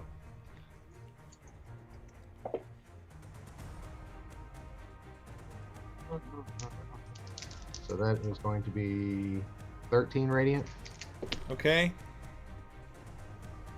So 11 slashing. Okay. Paint me a picture. What's it look like? I would like to think that he, between hearing Darius and hearing the voices of the Avatar in front of him, that he is pouring basically blood, sweat, and tears into this. You see him taking this blade, he's putting his shoulder into the hard swing of it And I actually think he wants to hit it hard enough to almost pin it against the wall. And that sound of that crying, that's what the creature's doing. as it's falling apart. And the creature falls into a very similar pile of ash as the other one, with the hollowed armor falling down on the ground. No lance. Flames lesser, as this was a lesser controlled demonic spirit, adverse to the Inheriar. Jeremy, that's all your attacks, correct, sir? Finishing combo gives me one extra. Okay. Go ahead and now here's the thing. Here comes a debate. This is a new creature. Mm-hmm. So combo attack stacks when you're hitting in succession against a target. Okay? Because you're moving it and hitting it and maneuvering it and doing these things. I'm not going to give you that against an adjacent creature when you were doing the majority of your one on this one. Those hits would have affected it and gave you that bonus there, but not on one that wasn't receiving the full blunt of this move. Do you understand why? Yeah. I would love to, because that'd be great, but that'd be breaking the spirit of what the move is there for. What if you were attacking both of them in succession? Boom, boom, boom. Just curious, as a If you future break it up, thought. if you hit one so many times and one the other amount of times, it would just restack the combo attack. So basically, combo attack. Each time you hit an enemy, they take on a stack. Uh-huh. So instead of it being your character picking up a stack, it's the enemy that takes a stack. Right, now if you were hastened or did your warriors a fighter's thing and you used an action surge and kept on going on him, sure you could. I But, gotcha. but it's just, yeah, you understand what I'm saying, Jeremy. That's fine. All right, anyway, he's like, that's fine. I'll remember you. All right. So what else you got? Let's see. I think I still got my bonus action. So bonus action is going to be cast Spirit Shroud. Okay, give us a description as to what that is briefly and what it looks like, sir. You call for spirits of the dead which flit around you for the spell's duration. The spells are tangible and invulnerable. At the end of till the spell ends, any attack I make deals 1d8 extra damage of a type that I choose between necrotic, cold, and radiant, and it will be radiant. Awesome. The aura that is around you in this place seems to enlighten to some degree. Okay, and you now have that on you. Make sure to write that down in your character sheet, and you are picking an extra 1d8 of radiant in this instance, correct?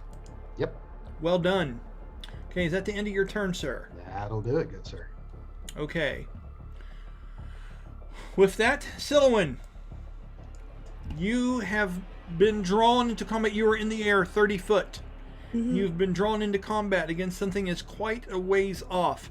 Whatever you feel fit to do, her call has reached your open ears, and you need to go that direction to do something.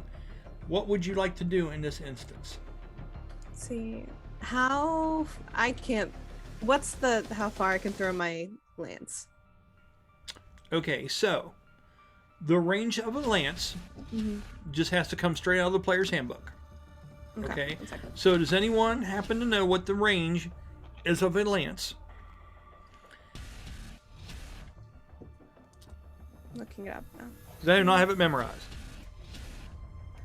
Let's see. Yeah, okay. It looks like it's out of range. Well, it doesn't say a thrown range. Like 2060 for the bare bones spear. We'll go with that. Okay. So we're saying 60? Sitting here muted, trying to answer y'all's question. Go ahead, Corey. What's that? Well, no, what I was saying was, so a spear and a lance are really two different things. The lance is massive. Well, That's no, why it has the reach, right? we call it an avian lance because it is a slender, it is a hybrid of a lance and a spear. It is thin, it So is it's basically long. a thin, long spear. Yes. That's hard enough to hit like a lance. Okay. Mhm. So it would have the same 2060 as the spear does? Yes. Isn't that what it was, 2060? Mm. Yeah. So 60 is at disadvantage, correct? Yeah. Okay. Isn't it if after 20 it's disadvantage and up to 60, but after 60 it can't hit, right? Isn't that Correct. how the 20? Yeah. I believe that's So correct. the 25 plus is disadvantage. So you've got 10, 20, 30, 40, 50. I'm going to say this one here is going to be right on the outside edge of 60. The one that Brahmas is fighting currently. How high is she there? She's 30 foot up. feet. That's just going to Are we- create a longer line. Are we going to Pythagorean Like- theorem? Well, Yes. no, but it actually does create better ballistics as far as like throwing something or because like if That's you're what on I'm top getting of, at. Yeah, She'll have the fall of it to her aid. That's why I'm putting it right on the outer limit of where you're at. So luckily, with it being able to use gravity to help push momentum onto its fall, it's going to be right on the edge of your 60-foot range where you're at. Okay. So I have another. Does coming down take half my movement?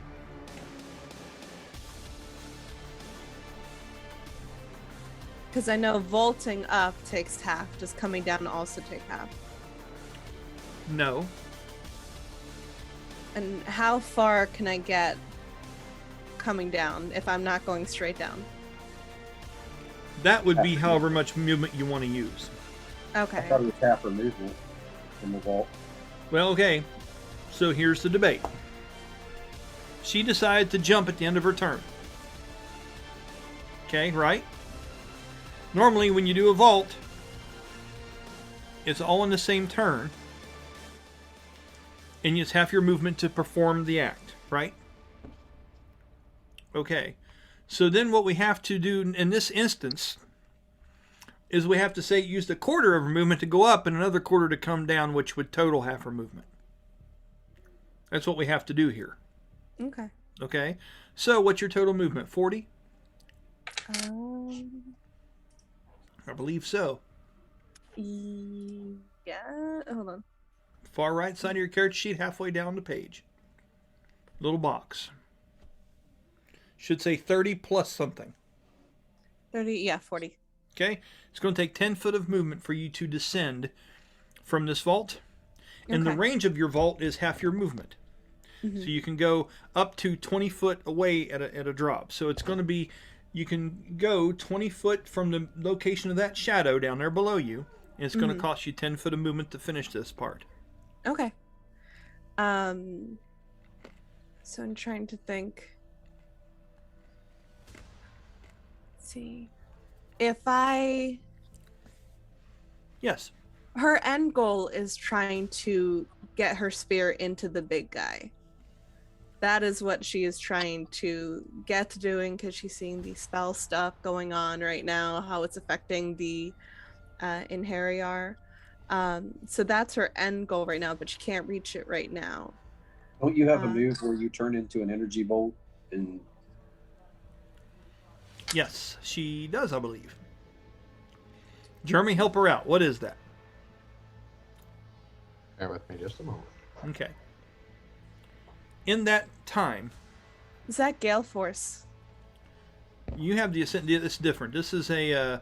This has to do with the path that you chose. It's the very end of your character description. Mm-hmm. And what is this called? Bolting lance, Danny? something like that. I just know that it's either that or there's a You gale. go into her class description, and then when you scroll down to the very end of it, there's the subclass. Okay, got it. Starting at 6th level, your Lancer gains the ability to use their major action along with 7 MP, rush forward, becoming a bolt of one type of elemental energy that she has affinity to, which she doesn't have. She didn't pick up an elemental. Yeah, but then you would just do it without the element. Okay. So, what's the range on that? I think it's 60 foot, isn't it? let's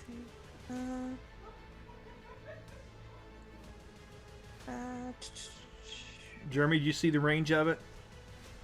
Is it similar to Thunder Step or Misty Step? Yeah, which is 60. Okay. That's going to put you right there. At That bad guy, but that's not going to get you all the way over here. So it gets me to who? The little guy or the big guy? It would Little get you guy, to right? the little guy, yeah. Okay. Now, if your end goal was to fight this one, you could land like 20 foot over here. Okay. And then you could use the rest of your movement to try to get as close as you wanted to, and then use your action to do that, and you might be able to reach it that way. Does that Run make that by sense, me Jeremy? again. Do you think Yeah. that would get her there or not? Because she's trying to disrupt the spell to prevent him from being able to do it again, whether that be a distraction of like a "hey, look over here" type thing, or Okay. otherwise. So can she reach him, you think, boss, or not?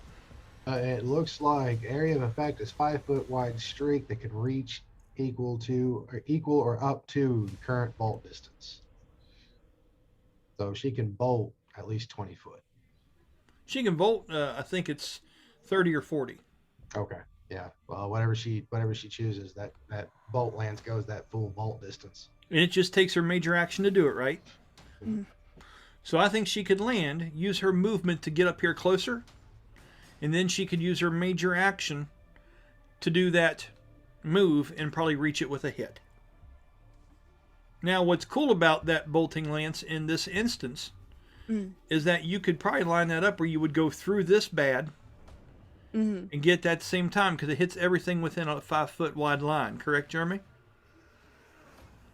Okay. Does that sound like something you'd like to try to do? Hell yeah. Okay. So, with that, let's go ahead and do this. Silouan, because you broke this up into 2 parts turns, you use 10 foot of movement, and you're able to land.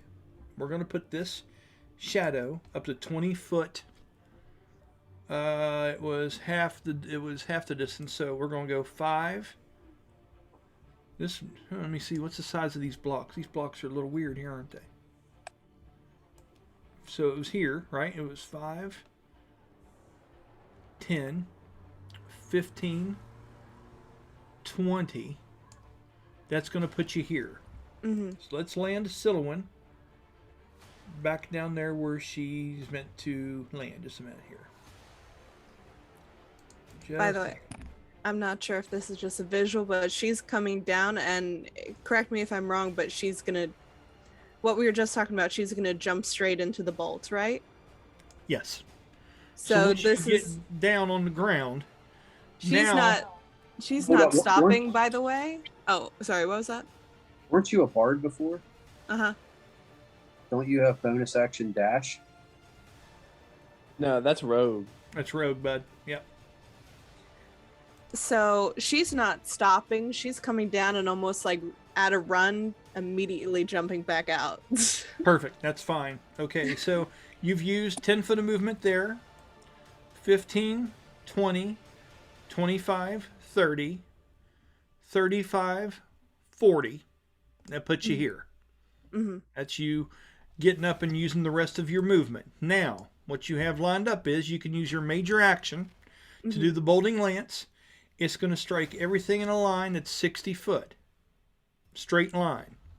You got 5, 10, 15, 20, 25, 30, 35, 40, 45, 50. You can get both of these targets in that line. Okay? Now, Jeremy, does everything have to do a dexterity saving throw in that line when she does this? Okay. And the saving throw is her attack roll, correct?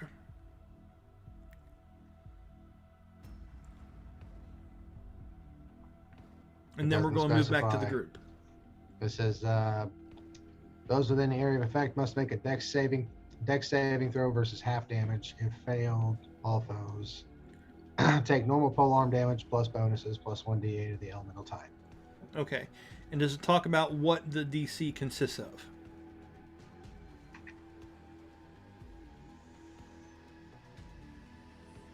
No. Okay. Let's just go ahead and make it the attack roll for now.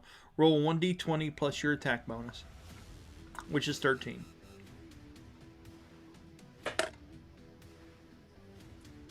Six plus 13, 19. Okay, DC is 19. So, Silouan bolts this way. Straight through. Now, Jeremy, this is going to include you.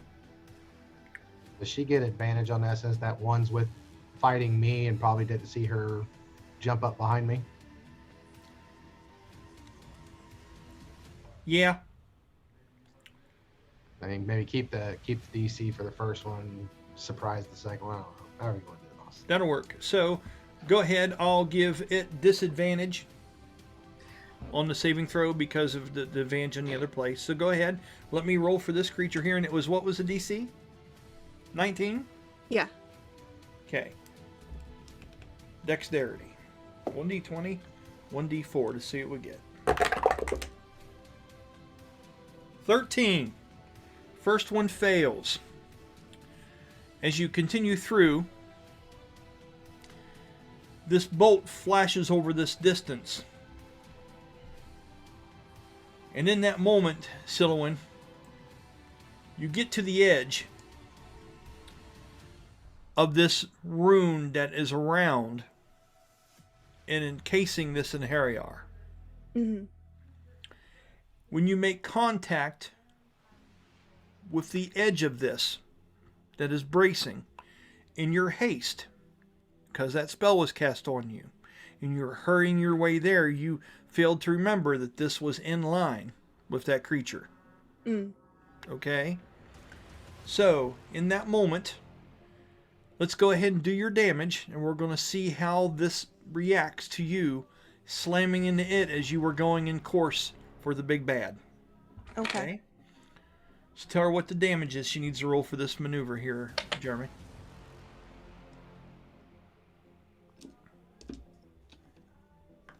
If you can see it too, Bella, let us know. What's your damage for this move?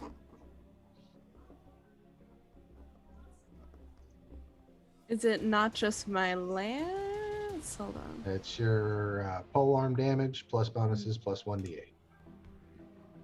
If you had an affinity. Which she doesn't, so it's just lance damage. Yeah. So Yep. pole So arm just damage lance? plus bonuses. 1d6 plus 6. So 4 plus 6, 10. Okay. So this one here in front of you, Jeremy, takes 10 points of force damage. And 10 points of force damage hits against this force field that seems to be surrounding this Inheriar, and it stops you dead in your tracks. You're not able to reach the big bad. In this moment, Silouan, as you're rushing forward, and you feel your hands slip back off of the lance as you have this hard impact up against the edge of it. You can feel your helmet rock the side of you. You can taste a little bit of blood in your mouth as you were phasing through this moment. Just in a offbeat thing, you had to get there. Okay? First thing I want to do is I want you to do a Constitution check for me real quick, please, to see if this knocks some sense into you. So I rolled a 16. What do I add to that? Your Constitution modifier. It's right below the big So- number. Plus 18. 1. Constitution is plus 2. Yep. Perfect. 16, so 18. With that, you kind of come to your senses. And the effect of that yell seems to be fainting from you. A lot of times in compelled duel, different similar spells, and you take damage, the effect ends. This is the same thing. You are going to be taking 3 points of bludgeoning damage from ramming into this thing. Okay? And as you do that, you see the Inheriar on her knees on the other side of it, coming over towards you, and you can see her hands pushing up against the edge as she is saying words to you, and she seems to be panicked and stuff, and her body is fading in this phantasmal form she's in inside of this thing, as that pulse seems to draw her attention towards you. It's almost like somebody being underneath a frozen water and they're needing help. Okay? And that's the scene with you there. I don't I don't think have there's... any other actions I can do. Because I use my major action, I use my movement. Yeah, that's pretty much it. I don't know if there's a bonus action thing you have left. I don't think there is. In this instance, the only thing you can do would be a steadfast. I'll give you a free action to have an interaction with her or say something for theatrics, but that would pretty much be the end of your turn. I'm not going to interact with her. I'm gonna start screaming at the big guy. Okay. Nice. In that, we're going to pause this, and we're going to get back to the group. Okay? Just see Merc standing there, just looking over the shoulder of the other guy. As one would. Yeah, that was interesting. Probably speak yelling obscenities that Merc knows he didn't teach her. Is that how it goes? That's tough love, man. That's rough. Okay, let me get this going here real quick. Let's go to this. Let's go back to... Just a minute, guys. Sorry.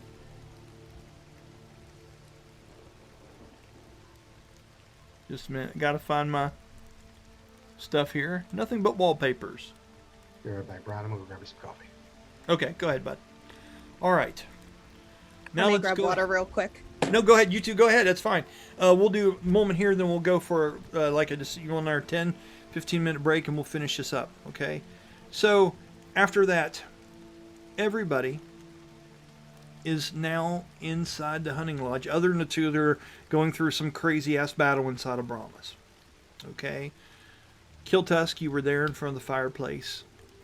Shakoma had an interaction with you. Didn't have anything that could have helped resolve her fears of all this. Does anybody want to come forward with anything before I start throwing things at you? Does anyone have anything on their mind? Corey, you just came in from the rain. You would have seen that Rursi, the cleric of the Atlati warriors, is laying back down as Celine, the raven-masked changeling, is aiding to her and staying by and comforting her to some degree. You would see Shakoma walking away from Kiltusk. Kiltusk is in a position there on the floor in front of the fireplace. Shakoma is now starting to put together some different foods and pulling off some dried herbs off the wall into something that smells like it might be pretty decent. She hasn't put it on the fire yet, but she's concocting something that smell hits you as you come in out of the rain from outside. Danny, where were you at again exactly? You had came in just before Corey did. Were you gravitating? He went over in the corner there where he had a little bit of light to write in his book. And you were doing that, waiting for the response, and we said it was the ... Okay. So, with that, if anyone doesn't have anything, I can initiate something, but I'm just curious, does anyone have anything in this moment? I mean, Darius would, seeing that Celine's, over in the corner still with the girl, and seems to be less like they're healing her, more like they're just kind of vibing. Bast over in the corner seems to be preoccupied. Has his book out, scrubbing in it and stuff like that. Kiltusk painting, looking into the fire. Yeah, Darius would walk over towards Celine, close enough to get Celine's attention, but far enough away where it's not like disturbing the girl resting. Celine will be working on the body without even looking up. Yes, let me help you. I don't know what you might have heard, and but I'm curious. How is she? How is, and he kind of like points over towards the girl. She seemed pretty banged up. Worse, maybe, than even Solowin. Well, she'll be fine for now. I think a night's rest and everything should be okay for the next day. She'll be out of commission for maybe 24 hours, but she'll be fine for now.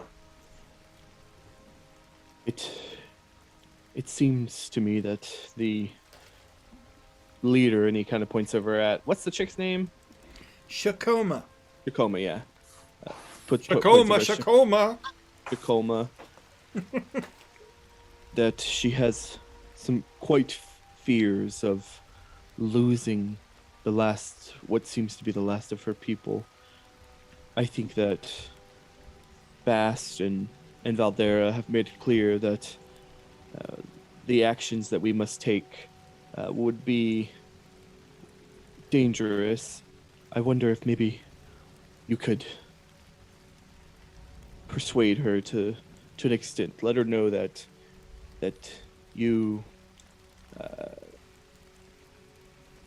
could help keep people alive. I've seen some of the things you can do. Celine will stare at him, and then she'll use her minor image cantrip to just make her chessboard appear, and it has all the pieces that she normally has on it. You know, she has the angel wing and lance and all that stuff. She's like, she says, well, naturally, fear is a part of anyone's when they're coming to lose people they care about. And then on it, all of a sudden appears a wolf piece, especially when the unknown is ahead of us. However, I will assuage her fears and let her know that I can keep people alive if necessary. But know that I can also put people down. I don't want to meta it. Can I roll an insight? Absolutely. Because I feel like I know where it's going, but that's funny. That's a 11. A total 11? So Yeah, Oh wait. Oh no, I'm sorry. I misread that. I forgot. My insight's a +10. That would be 17. that's significantly better. What is it you're trying to insight? So the gist, like, he sees the wolf piece, right? Suddenly there's this chessboard, and then a random wolf piece, and then Celine saying, healing, and the opposite, and he's like, okay, like, is this a threat, or is this a protective notion? Like, is she trying to be protective? I want to say that from seeing Celine and Tamara on the boat, and I'm going to give this to you, Sean, and you know this being's nature.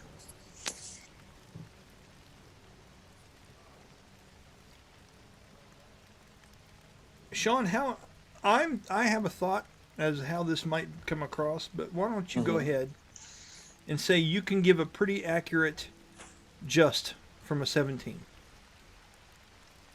Tell them what you're trying to express here, because I think it's great, the wolf piece. It's awesome, but go ahead, 17. Actually, if you don't mind, I did my own deception roll against his insight. Okay. And I rolled a 24. As one so does. My face is just really stoic when it comes to... It's just very, as far as I'd like to project that I will take into consideration what he's saying, and I will acquiesce to him speaking with the leader about assuaging her fears, but he, as far as any other intention, he can't tell anything. That makes sense. So basically, like, as I'm you would notice pretty, he's not hiding it. You would notice the kind of the peer between the image, as well as kind of like a up and down look at your demeanor.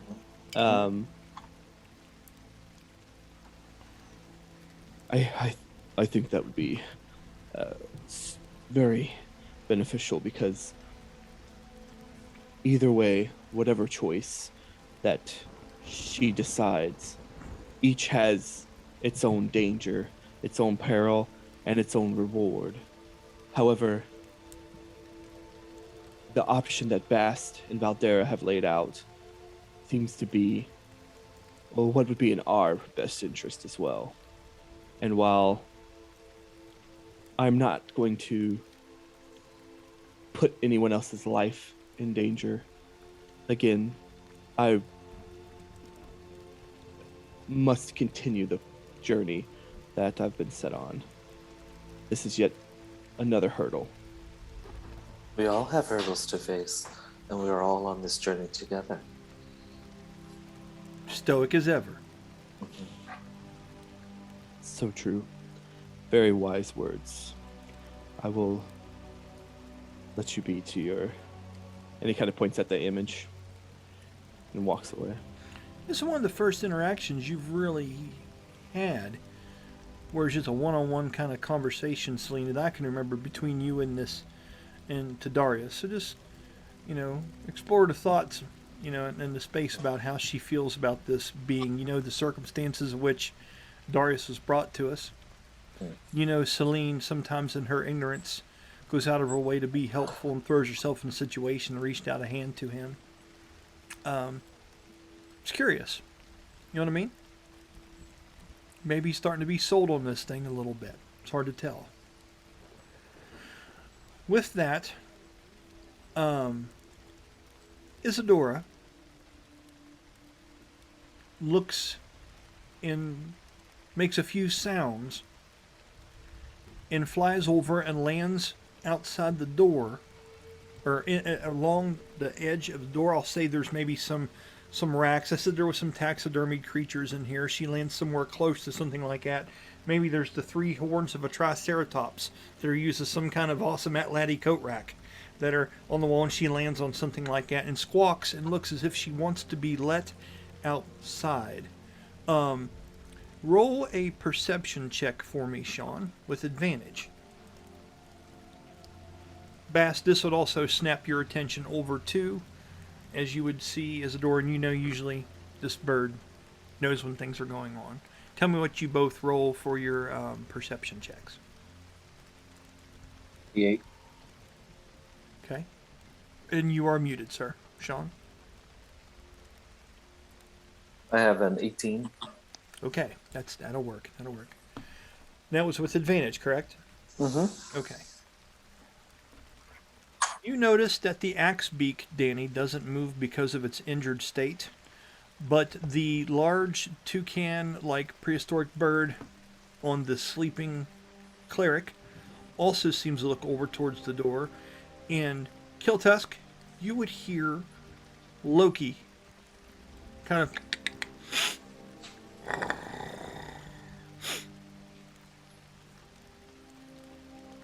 they're all noticing as if they're sensing something that you guys are not.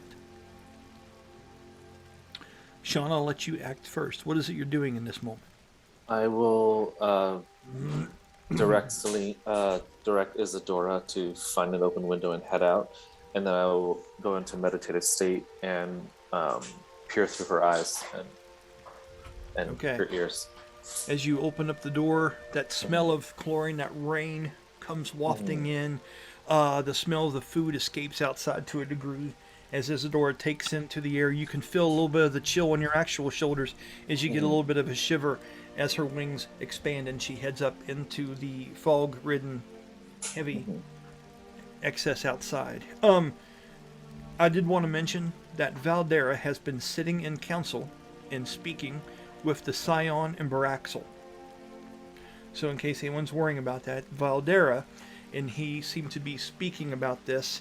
The consensus around the room is that she is talking about these Ozomen and what they're going to do moving forward. Okay, there seems to be debate and discussion, whereas Shikoma is hesitant to get into that for the reasons we already know. Okay? So, with that, Danny, in that moment, you see Sean go over, or you see Celine go over and open up a window, or was it the window or the door? Which one? Just somewhere to get Isadora out of there. Let's just say it's a window. Yeah. Okay. And the bird takes off in that direction. You would notice that Loki and some of the other creatures in here seem to be noticing things outside. Actually, Kiltusk, when Loki notices something, you do pretty quick. What is your reaction to this? You've seen this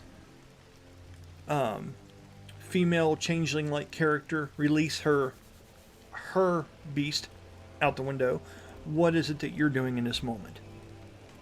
You have a bit more to do. You can't be disturbed in the middle of the process, but you could do something simple here.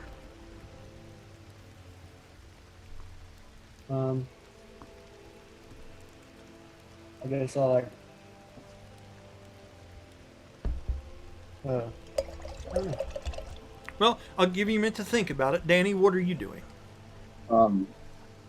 He nods, and as he tucks his stuff away, he misty steps up. He nods at Celine, and then misty steps to the roof, looking in the direction all the animals were. Okay. As you do that, instant soaked. It is beaten down out there, and I know, Bass, you're just like, fuck, just got over this. Just started getting warmed up. The food smelled so good, you know. You're up on the rooftop, and you can see very distantly her disappearing into deep, dense fog into the distance and go out of sight. And other than looking, what else are you doing as you're up there? Listening, and he's using his warlock sight, the devil sight, to peer through magical darkness, anything like that. Okay. I'll just give you a little bit of extra effect. As you do, you know, fog and magical darkness are two different things. There's an actual water vapor thickness to it. You don't see anything threatening, and as you know, normally the skies are very, very clear. But I want you to roll perception with disadvantage for me.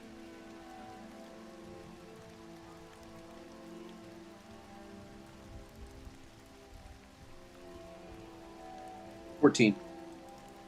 No. Nothing that you're picking up initially. Colby, what is Kiltus doing? He might like whistle or like do a hand gesture for Loki to be at the ready and watching the door if anything comes bursting in. Okay.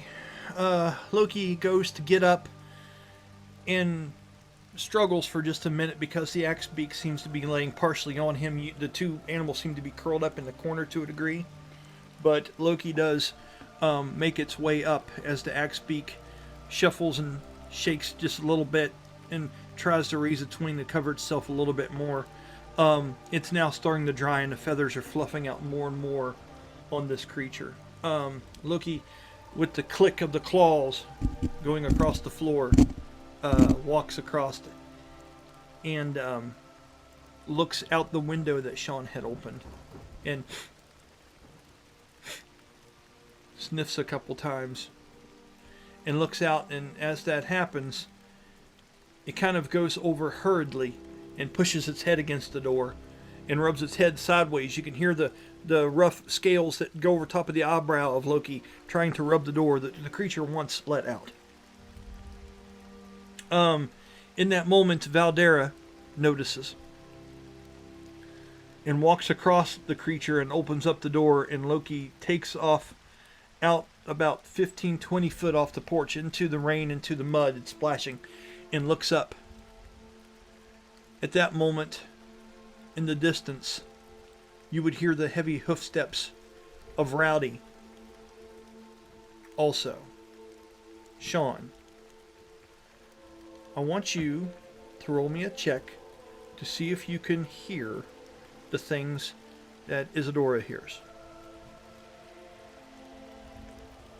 Am I adding any bonuses to it, or? I think it would just be my perception bonus, I guess. I believe you'd be rolling the perception of Isadora. Okay. Sorry, let me pull up her thing right quick. You're good.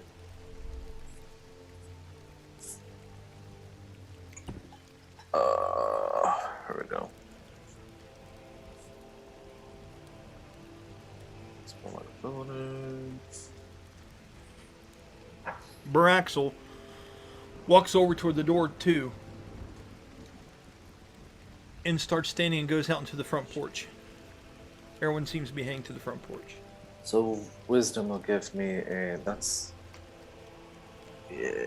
perception. So the wisdom was 16. So it'll give me +3 to that. Or no, so it would be the same. It's 18. 18. Yeah. You hear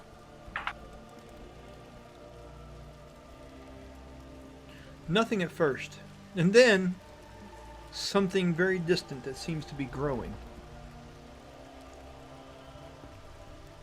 You hear a drum beat. Very faint.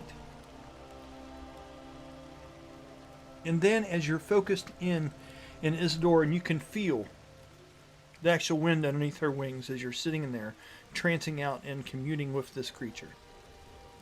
You can hear the drum beat so faintly that you don't even know exactly what direction. Isidore, you feel her confusion. The large valleys and things like this and the heavy rain doesn't give her a pinpoint as to where this is, but out of that, breaking the silence, you hear a long horn blow that's very similar to the monster call that Kiltusk used on the ship, but this one sounds to be a little bit more primitive, a little bit more feral. In that moment, Danny, with your roll, you're able to barely discern a long, mournful sounding horn blow from deep within the island. Okay. What are you guys doing?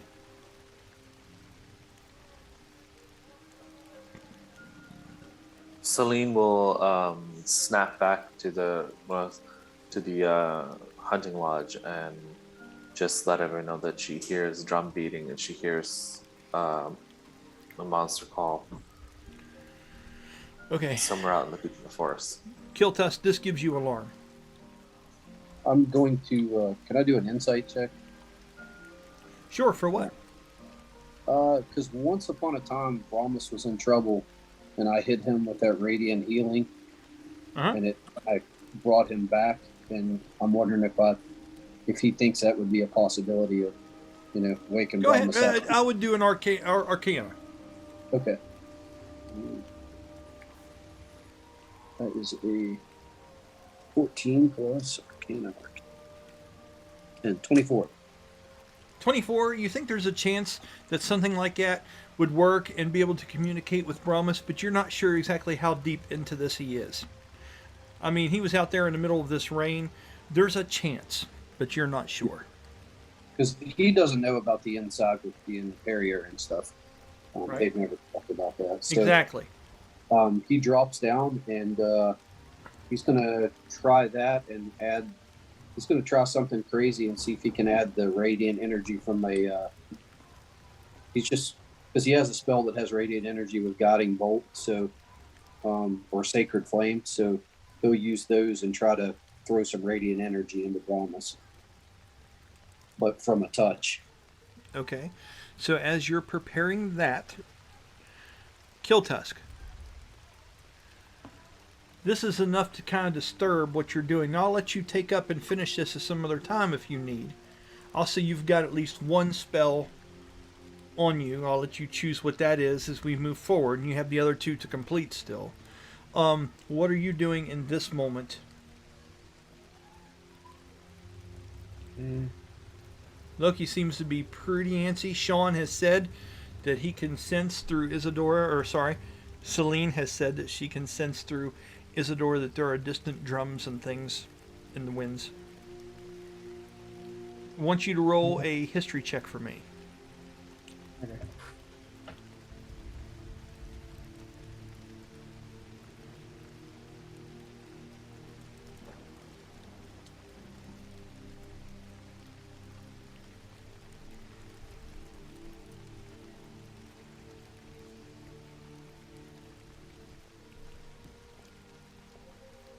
$22. The Vasilian use certain things, but they don't use drums. 22? Mm-hmm. There's only one thing that makes sense that would make this noise. Drums like that through this thick rain, and also having a monster call of some kind. And this doesn't sound, from the sounds of things in this combination, this is not Vasilian or some kind of creature enemy. This would be on par to sound like the Ozomen. That's what this reminds you of. Okay, so having said that, let's go ahead and take a 10. Go get a couple things, do that, and then we'll come back and address that and see what we want to do moving forward. That'll put us into 10:30, 10:45. Is that good with everybody, or how do you want to do this? I think it should be fine. Okay, so I'm going to go ahead and pause the recording. We'll talk for a second, refill beverages, come back, and move this forward just a little bit. But yeah, with that 22, the drums, the sound on the wind of some kind of horn blowing, this has Ozamin written all over it. Okay, and we'll be back in just a few. Maybe he's born with it. Maybe it's Okay. Maybelline. Right, yeah, right on. Yeah, it's this. Yeah, it's that spell. All right, and we're back. So, Colby, you have picked up from Loki. Once you have taken a break from your preparations for the next day from the fireplace, the sound of distant drumming and the sounds of a long horn being blown out in the distance, you recognize this as being some kind of signal or some kind of message that is being sent forth by the potential Ozamin. What is it Colby is doing in that moment? I'll let you react first. Between what Shauna says and what you're picking up from Loki, a combination of those things and a very good roll of a 22, that's what you're getting. I would shout to Broxel and be like, and say, "The friends are here." Okay. When you say at the Braxel, that's when we'll say he wordlessly steps past you and walks out the front door. That's we'll say when he exits. Okay? And let some of that rain come in. That rain's coming in sideways now. It's coming in heavy. At that moment, you see Shakoma whip you a look. It's not as if she's mad at you, but she is just surprised how quickly you've taken to this. Yeah, you know what I mean? It's not like you're saying, let's use the Ozamin, it's a great idea. But you hurriedly saying, it's like, hey, they're here, they've arrived. Shakoma knows that everyone in the group has been thinking about utilizing the Ozamin to help the assault on the water temple. But this is one of the first times you've actually spoken out about it in any way where she can see now that potentially you've made your decision. Does that make sense? Mm-hmm. And she gives you a look of startled a little bit and still trying to swell up enough to show a little bit of pride in herself, but you can see the cracks in the dam. She's uncertain of the whole thing. Okay? As that happens, Valdera goes outside. The Scion walks over and puts her hand on the false arm of Rursi on the desk. And she whispers to Celine and the sleeping cleric, the time is at hand. Rursi, I will need you for this. As the Scion closes her eyes, Sean, you swear you could hear something inside your mind just a little bit. Celine hears the faint sounds of spoken words that whisper and echo forward and backward and almost like words that were lost in a windstorm. It is fluid to a degree, but just as soon as you would follow a piece of this thread, it would just dart off in another direction. Very mystic and strange, and you can see that, and you can feel Rursi's body come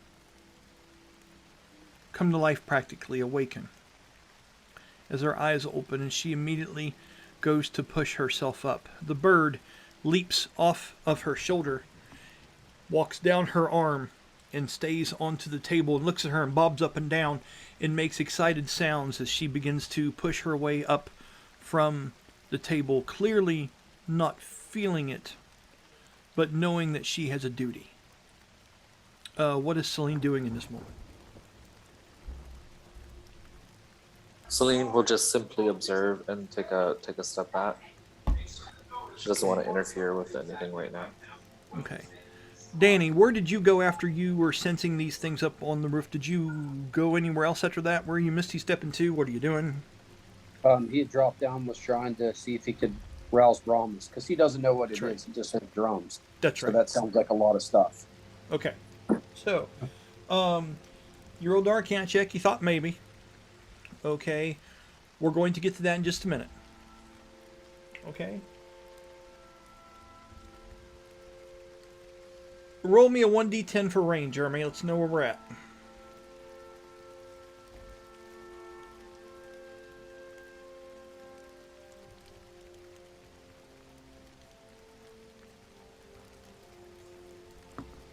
A 2. Strangely enough, the timing of this seems like the rain has subsided for just enough. Not subsided, but lowered itself quite a bit. You know, all the large vegetation and branches and leaves of this place make a lot of outside sound when rain hits, especially as heavy and as many days as it has been. The rain takes a moment as if the wind is blowing in a different direction to give that odd kind of pause, where really all you can hear for a moment is the heavy drops that are falling from the high trees down to the low, splashing in the pond that is somewhat back behind here. That's that was on the original map. And there's this moment of tranquility. And as the rain dies down, the Scion turns and holds her young hand out. Rursi is at least 1.5 feet taller than the Scion, by the way, in case I haven't painted that picture clearly. Okay. And the Scion holds her young hand out. Rursi walks from the door in a few, 2 or 3 brisk steps, gets her hand back on the railing, and she takes the Scion's hand. With that, Baraxel goes down the stairway and goes out into the front landscape that surrounds this place. I remember speaking to Sean about there being hand-planted flowers and things that have had a mortal's touch here that have kind of moved the landscape around. I'm not talking about rock gardens, but I'm talking about there has been upkeep to this place. And Braxel goes out into that. As he does, he stands out about 20, 30 foot ahead of everyone else and puts his head up. And you can just see the ears of that mask that he has on his head as he's kind of looking up and signaling out. He looks over and he gives a knowing nod to the Scion.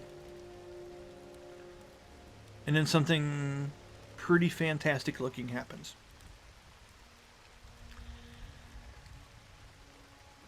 The Scion goes over and sits down in the mud. And she closes her eyes. And she puts her hands down in her lap. And as she does, you all hear this distant murmuring, very similar to what Celine was hearing inside. Okay? Rursi comes out and grabs some components. She grabs a couple large, what look like lava rocks that you put in a grill. And she takes them out of a pouch onto the side and she walks around and she places them in a triangle shape on the ground in the mud. As she steps back, she raises her arms up And as she does, the bird flies from inside there back outside and lands on her shoulder. And as she does, at first it's kind of strange. A smoke seems to seep up from the ground, and the 3 lava rocks that she laid down begin to emanate a glow as if they've been superheated. You can almost hear the crackle of them. And then as this happens, right before your all's eyes, you see what looks like and I can't describe it any way other than like a summoned fire pit, like a campfire thing that comes up. The rocks emerge and raise up out of the mud, and from them are embers, and the fog that's rising up from the ground becomes plumes of smoke that raise up from what looks like I would say a 5 foot by 5 foot circular campfire looking structure, and the scion is sitting on the edge of the rocks on the far side. Okay? Baraxel never turns and keeps looking out into the distance. Okay? Pacing every once in a while, never facing them but always looking out as if to protect her of what's going on. Does anybody whisper or have anything that they say in this moment before I continue? Okay. Hold on. Okay. Is there an opportunity to speak with the tribal leader before we leave on this expedition? Concerning her fears about using the last of her warriors. Oh, there's all kinds of time. I mean, this is just a spell that they're casting outside for some unknown reason at the moment. I'm sorry, I'm just asking for clarity before you wrap up. Oh, yeah, definitely. Yeah. We're going to do this, and there's a scene that will unfold. Yeah. Also, I wanted noted that during her meditations, while she was helping healing, that Celine was also taking notes on the Atlati culture and the people. Okay. For posterity. Awesome. Okay, thank you. Definitely, Sean. Yeah, there'll be opportunities. I'm not going to just speak this through and be like, and we're done. No, there's going to be a chance. So, as this fire begins to emit, Baraxel walks around the side of the fire and takes a seat on the opposite side.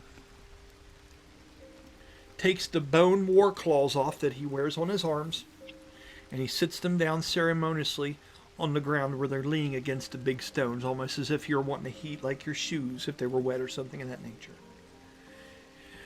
Baraxel takes the hood off and shows that shaved head and that streak of tomahawk-like hair that we discussed. He has that streak in the middle that has major claw marks, and he shows all them burned scars that are all the way down the side of his face and covering the back of his neck. Corey, this is what you saw earlier when he revealed those to you. Do you remember this?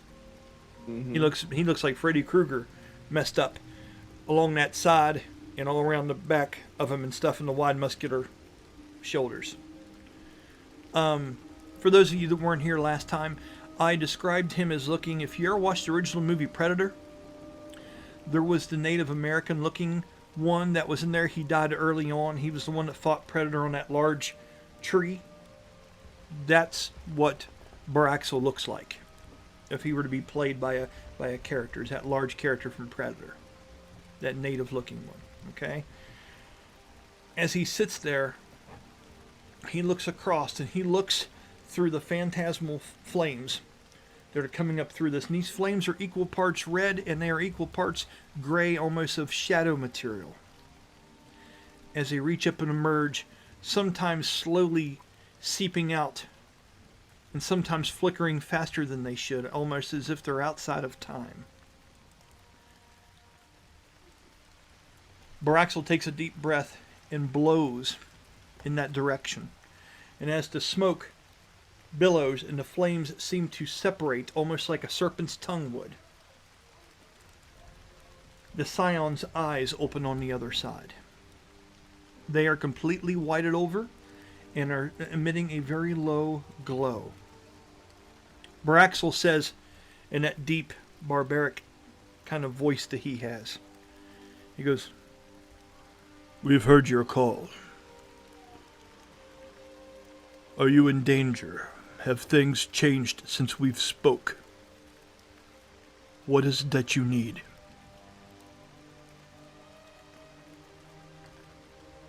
The Scion, eyes open and a frown comes across the young girl's face.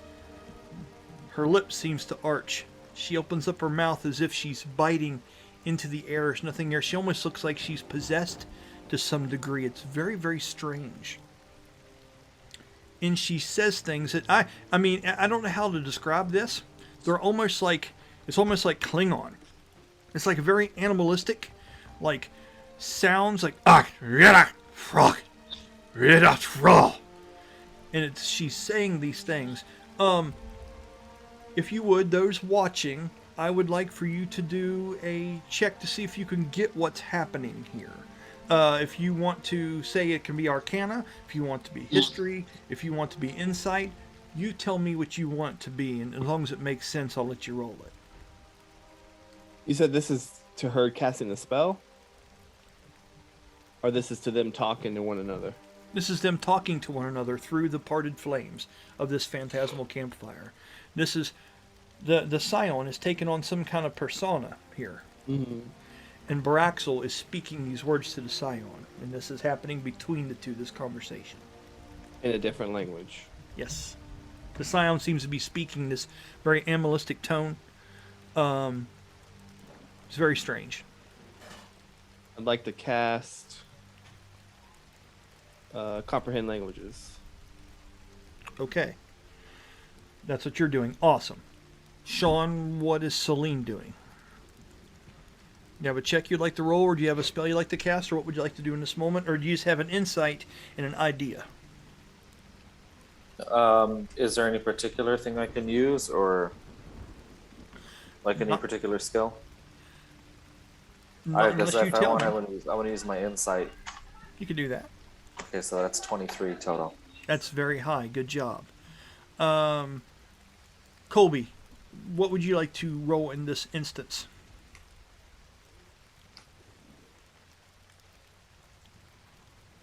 You would be History. Yeah, I think I'll. Yeah, that's. Okay. Natural 20. Okay, that helped. That tracks. Okay, that's great. So I have two people to roll over 20 and someone that understands this shit for real. Okay, so the three of you made it pretty easy for me to just navigate this straight to you all. It would seem that some Ozoman somewhere on the other side is channeling themselves through the Scion to speak to us here directly. So to whatever ritual this is, the Scion is opening up their mind and using themselves as a vessel to speak on behalf of an Ozoman, one of these gorilla humanoids, somewhere far off. That's what you two grab from this. Corey, what you grab from this is that this creature is saying in an... You understand the language. I'm trying to decide what the voice of this thing would sound like if it had an actual voice. It's going to be older. It's going to sound like if it would... Mortal would be like in its 70s or 80s. It's going to sound older and feeble. Okay? And you're going to hear this gruff, Ozoman-like language start to part and turn into this strong, older man's voice. Okay. I have spoke with the others. They will join you, but they require a test first. We have fought side by side for ages. But we must ensure that we do not enter this fight alone. A test must be performed. There is no other solution. As you hear that, Baraxel speaks back and debates this back and forth a little bit. He says, "And what kind of test would you speak of in this instance while other people die? and our lands fall under the shadows of the Quetzalcoatl. Yet another time in our age. Your people would test us during this? Go ahead. All right, so straight up, like Darius hears that, and then hears Barax, and he's like literally on point. So comprehend language not only allows me to hear what they're saying, but when I speak, they understand what I'm saying. So it's not okay. It's not that they know, like, it's not that they think I know their language. It's just it sounds to them like common. I want everyone to note the grin on Corey's face right now as he's getting ready to do something fucking fabulous. Okay, so So basically, when you said his name's Baraxel. Baraxel, yes. Yeah, when he says that, like Because Darius just steps up and it's just like, would you rather just everyone on all 4 of your islands die? If we stand by and wait and continue and do all these tests and then we have to go hunt down this thing and then we have to go do this. No. We all work together. We all get this done now. If we do this, you all survive. Otherwise, you are all going to die. There is no ifs, ands, or buts about it. The Tarax will come, or I say like Taraxi. Yeah, I get it. No, I get where you're coming from. Yeah, because you don't know the proper lingo. Go ahead, Sean. Insight check on what Darius is speaking. And you can understand him. Oh, I can. Yes, Okay. To everyone, Darius is speaking. Basically, everyone hears Darius speaking common. Okay. And he's not being quiet. Like he's literally like, "Are you fucking stupid?" Right on. I get it. We're all going back and forth about these tests. Test later. Survive now. Then at that, Isadora kind of coughs very loudly in the direction of Darius. Yeah. Like Okay. at Darius, like at Darius, as if to. Promise. It's just as if to signify, calm down and lower your voice. Okay. You know. So I'll give you a minute to react to how that comes across. And mind you, I just want to make a note here that Celine and no one is really being aggressive in this. What the fuck? But there is hints coming from that direction, like, let's settle down. Okay, that's the vibe. Now, Kill Tusk, you're seeing this happen. Okay, and you're seeing that Darius, someone that's came on this ship, someone that's not that laddie, is understanding. Doesn't know your this, culture. Yeah, is understanding this, and has jumped in and it's having an impact on him. They are jumping in and saying something. If it were you, it'd be out of place, and it makes you nervous. But the words ring. Well, if they ring true to you, I guess they do. If they don't, they don't. What is Kill Tusk's reaction to this? And then we'll get to Danny, because it's interesting. It could be a physical thing. It could be a verbal thing. It could be whatever you would do in this moment. This is a pretty incredible moment here where this outsider has jumped into the middle of the ceremony and said, what are we even talking about? This waste of time and all this. Yeah, so what are you doing? Yes, Kill Tusk would be like looking shocked and seeing how an outsider has completely understood what has been said Yeah, it's fucking cool. and just jump in on it. Oh, you said you're jumping. What are you jumping on? No, what he like being shocked that Darius just jumps into the ritual. Oh, jumped. Okay, I was like, holy shit! It's a. Okay, I was like, you're jumping on somebody? Holy shit!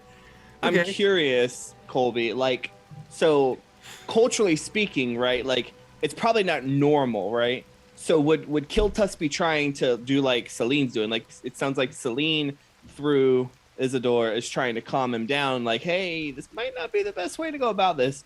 Would Kill Or- Tusk also be similar, like that whole like, whoa, back down?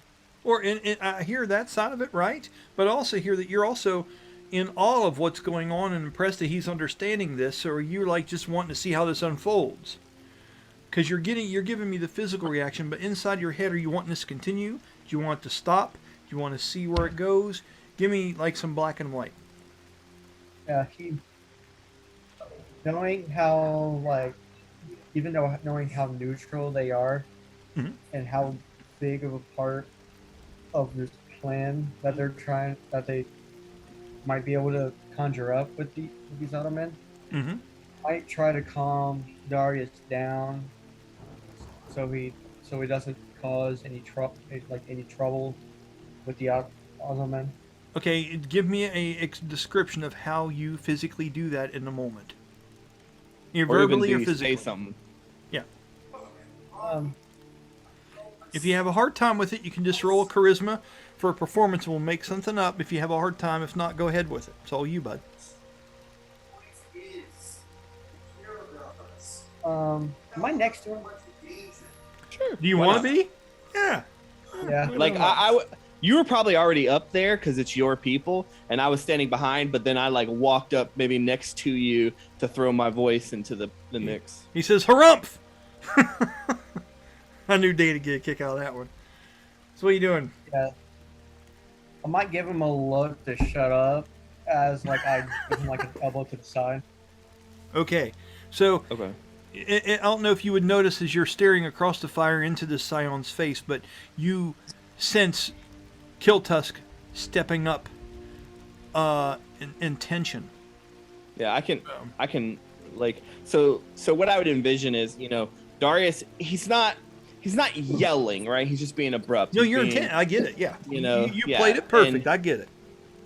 But with the sudden caw of the creature, in his direction, he kind of turns, and as he turns, that's when he'll see, Kiltus, giving him and I rolled insight of 24, so I'm pretty sure that would get the gist of what he's saying. Sure does. Sure does. And looking at Kiltus, I'm just like, I don't mean to be offensive to your culture, your people. If you want to survive, and I'll turn back towards Bass, we have a plan. We have a great plan. We have people to help. We're here. And I'll turn back towards the fire. We're here to help save your lands. Why would you have us test? Just help us and then test us later. Okay. With that,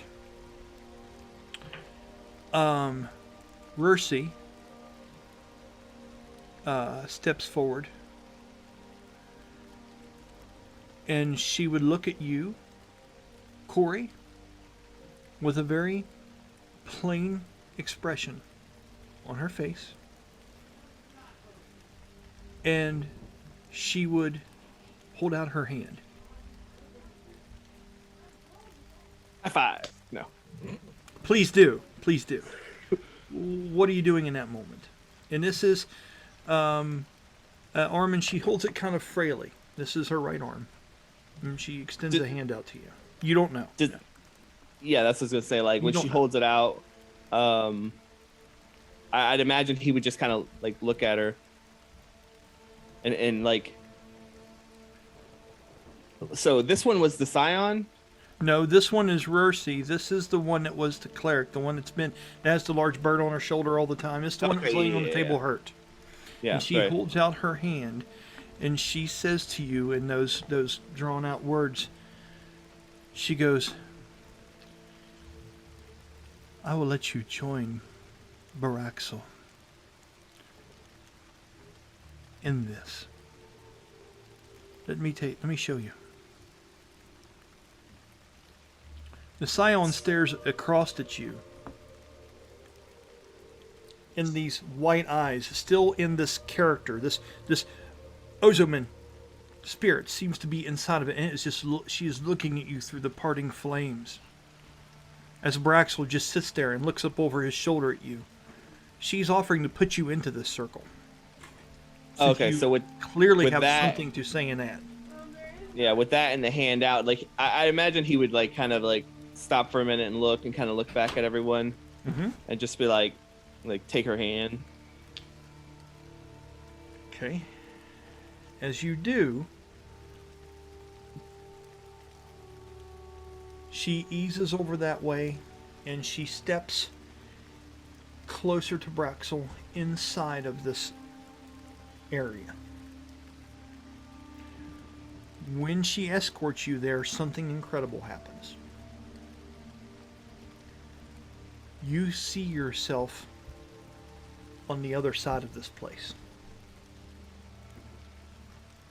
Like an astral projection. I'm going to show you. Let me do just a little fix here. I want to show you what you see. This is fucking cool that you did this, you son of a gun. Just let me fix something really, really quick because this is exciting for me here. Hold on. 'Cause I don't want you to jump in this the way it looks now. I want you to see this a certain way.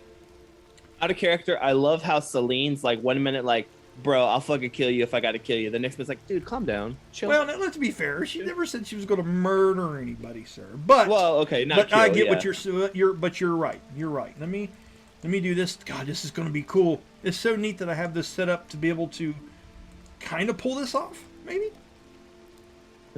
We're gonna Promise, see- get out here now. right? Yeah. Hold on. I hope you guys can see the grin on my face. I'm really enjoying life right now. Like Just one second. Maybe if these Atlati worship Brahmas, maybe the ape men will worship Brahmas too. Hey, with any luck, right? And let's move Bast out of this because you're around the corner. And we will deal with you in just a minute, Bastille. This is who I'm talking about right here. Oh, this is cool. Okay, let's do this. Yeah. And then Kiltask is kind of, like this. Celine is like this. Oh, this is cool. Okay, almost done. Just a second. Haha. Just a minute. I love you too, sweetie. Have a good night. Okay. As you step through and into this, you see your surroundings change. It's almost like you've walked in to another place where the other fire exists. And you see the reverse of what is going on here. And with that, I want you to pay attention to the screen as soon as I get to it.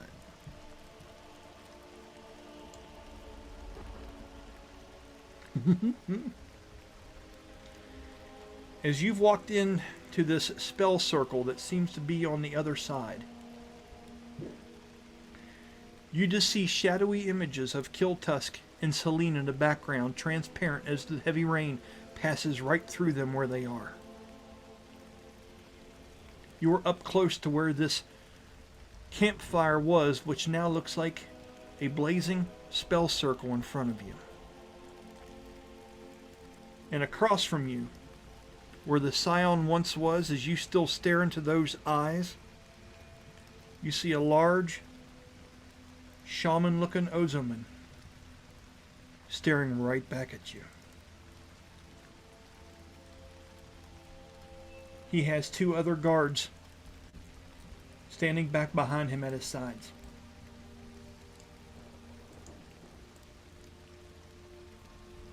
Large statues line this place.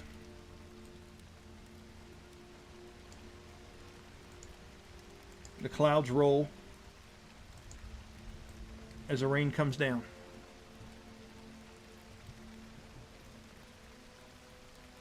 What are you saying and doing? As you seem like you're teleported to the other side of this now. You are there in spirit, as that spirit is there in the other place. And Baraxel's here too, right? That's the one graphic I don't have. He would be Okay. beside you, and I apologize for not having that up quickly. But yeah, So he I'd would be imagine- to his side. Yeah, I'd imagine if he's not stepping forward, type of thing, like Darius wouldn't, not knowing like what's this space like, so to speak. Right. I'd like to, maybe insight the guy, like as far as like where his body language stands at this point. Like, Okay. Go ahead and roll your check. ooh, 19 on a die. Nicely So done. that's a 29. Hey, sorry to interrupt. Brian, I gotta go. Okay. I will let you know how this concludes. We've probably got another 10 minutes here or so, and we're going to end this, okay? So, I will send you a message, and we will talk to you next time, Sean. All right, thank you. Thank you, buddy. Bye-bye. Okay. Okay. So, with that, natural 19 plus stuff is what? It's 29. 29 super high. This elder Ozaman looks at you, trying to keep a certain sense of pride. It has its buttoned, lip pursed, its eyes wide, looking at you as the other two in the background seem to be cowering and stepping back a little bit. 4 arms. They have 4 arms, and they are almost between 7.5 and 8 foot tall each. The older one there in the group seems to have 2 arms crossed and 2 arms at his side, and he's sitting with his arms, muscular arms, pounced down. Thick, long, white, ivory stained yellow hair comes off the face of it. Its eyes have that same frosted over look that the scions did on the other side. It is pursed. It looks up at you. As you come through, you still have the spell where you're able to understand languages, right? Yeah. Okay. See if I can remember the voice I used. As it looks through, it says, how did the voice go? Because I did it briefly, I don't remember. I don't know. I think it sounded like Sean Connery, maybe. Or it didn't sound like Sean Connery. No, that's I'm just kidding. no, it wasn't quite that much. So it says, brave words.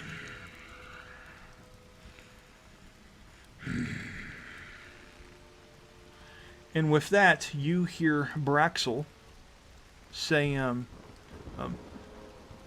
this outsider has spilled Vizillion blood. I've seen it. He has a part to play here.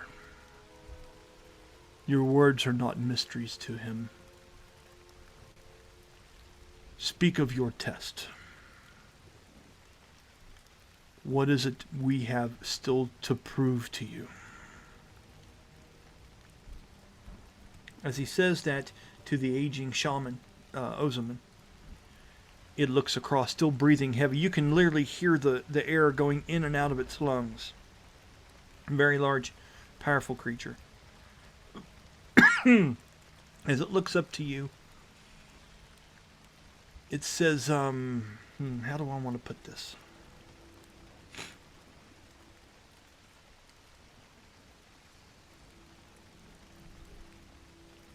We Ozaman can survive. We've been through ages here. Countless flooding. Yes. We have survived the Vizillion before. What makes you think we can't survive them now? If we fight for you, or with you, what future does that leave for us?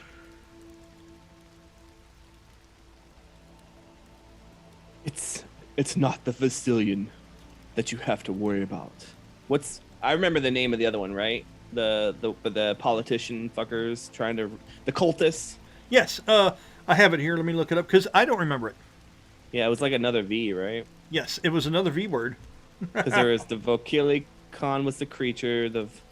It is the Volaton,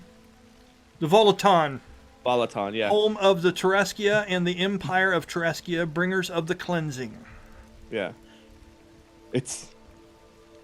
Damn it. So I remember one, so the Volaton. So I tell him, it's not the Vizillion you have to worry about. It's the Volaton. The Vizillion are primitive. No offense. But the Volaton are smart. They know different ways of bringing destruction and death, and they wish upon your lands that to happen again. You remember when your land was once one, and it was split because of them. It is their doing. This is who we wish to stop. Unfortunately, the Vasilian are but in the way at this moment. We do not wish to bring war between you and the Vasilian. We just wish the small assistance to help us get dude's name of the thing with the Yeah, thing it's all and the good. thing. I know who you mean. Yeah, I'm with you, but I know it's a lot. Okay. So, with that, Kill Tusk, you guys are hearing this on your side. Danny, we'll get to you in just a minute and see how it went as you were walking back around the corner, regardless of what happens. That's when Corey's character, it's when Darius would have looked at you. You would have been seeing this kind of unfold at this point, okay? Okay. I say we go ahead and pause here and see what his response is to all this the next time we play. Yeah. Okay? So we're going to get to see what the response is to Darius's trying to talk reason into these primitives. We're going to see if your spell was able to pull Silouan and Merc back out of there. And this will be a second kind of flare gun going up, trying to get them back into the real. And also, Kill Tusk, think about the things that are kind of going on here. Okay, while we take time off from this. I have things ready. I thought you guys would enjoy that map scene. It's pretty neat. I'm a fan. So, all those things. Does anybody else have anything, closing comments before I stop this and we have our 5-minute long bullshit session? Okay. I had a lot of fun tonight. Thanks, guys, for doing this. Covered some ground, got further into that battle, progressed this along. Now we're talking to the Ozo men. You walking up there and speaking out, making this happen, Corey, that's clutch, sir. That's cool. It was neat to be able to pull this up in that way, and yeah. So, with that, I'm Brian Kynes. I'm telling you guys once again, thank you very much, and we will see you all next Sunday. Take care.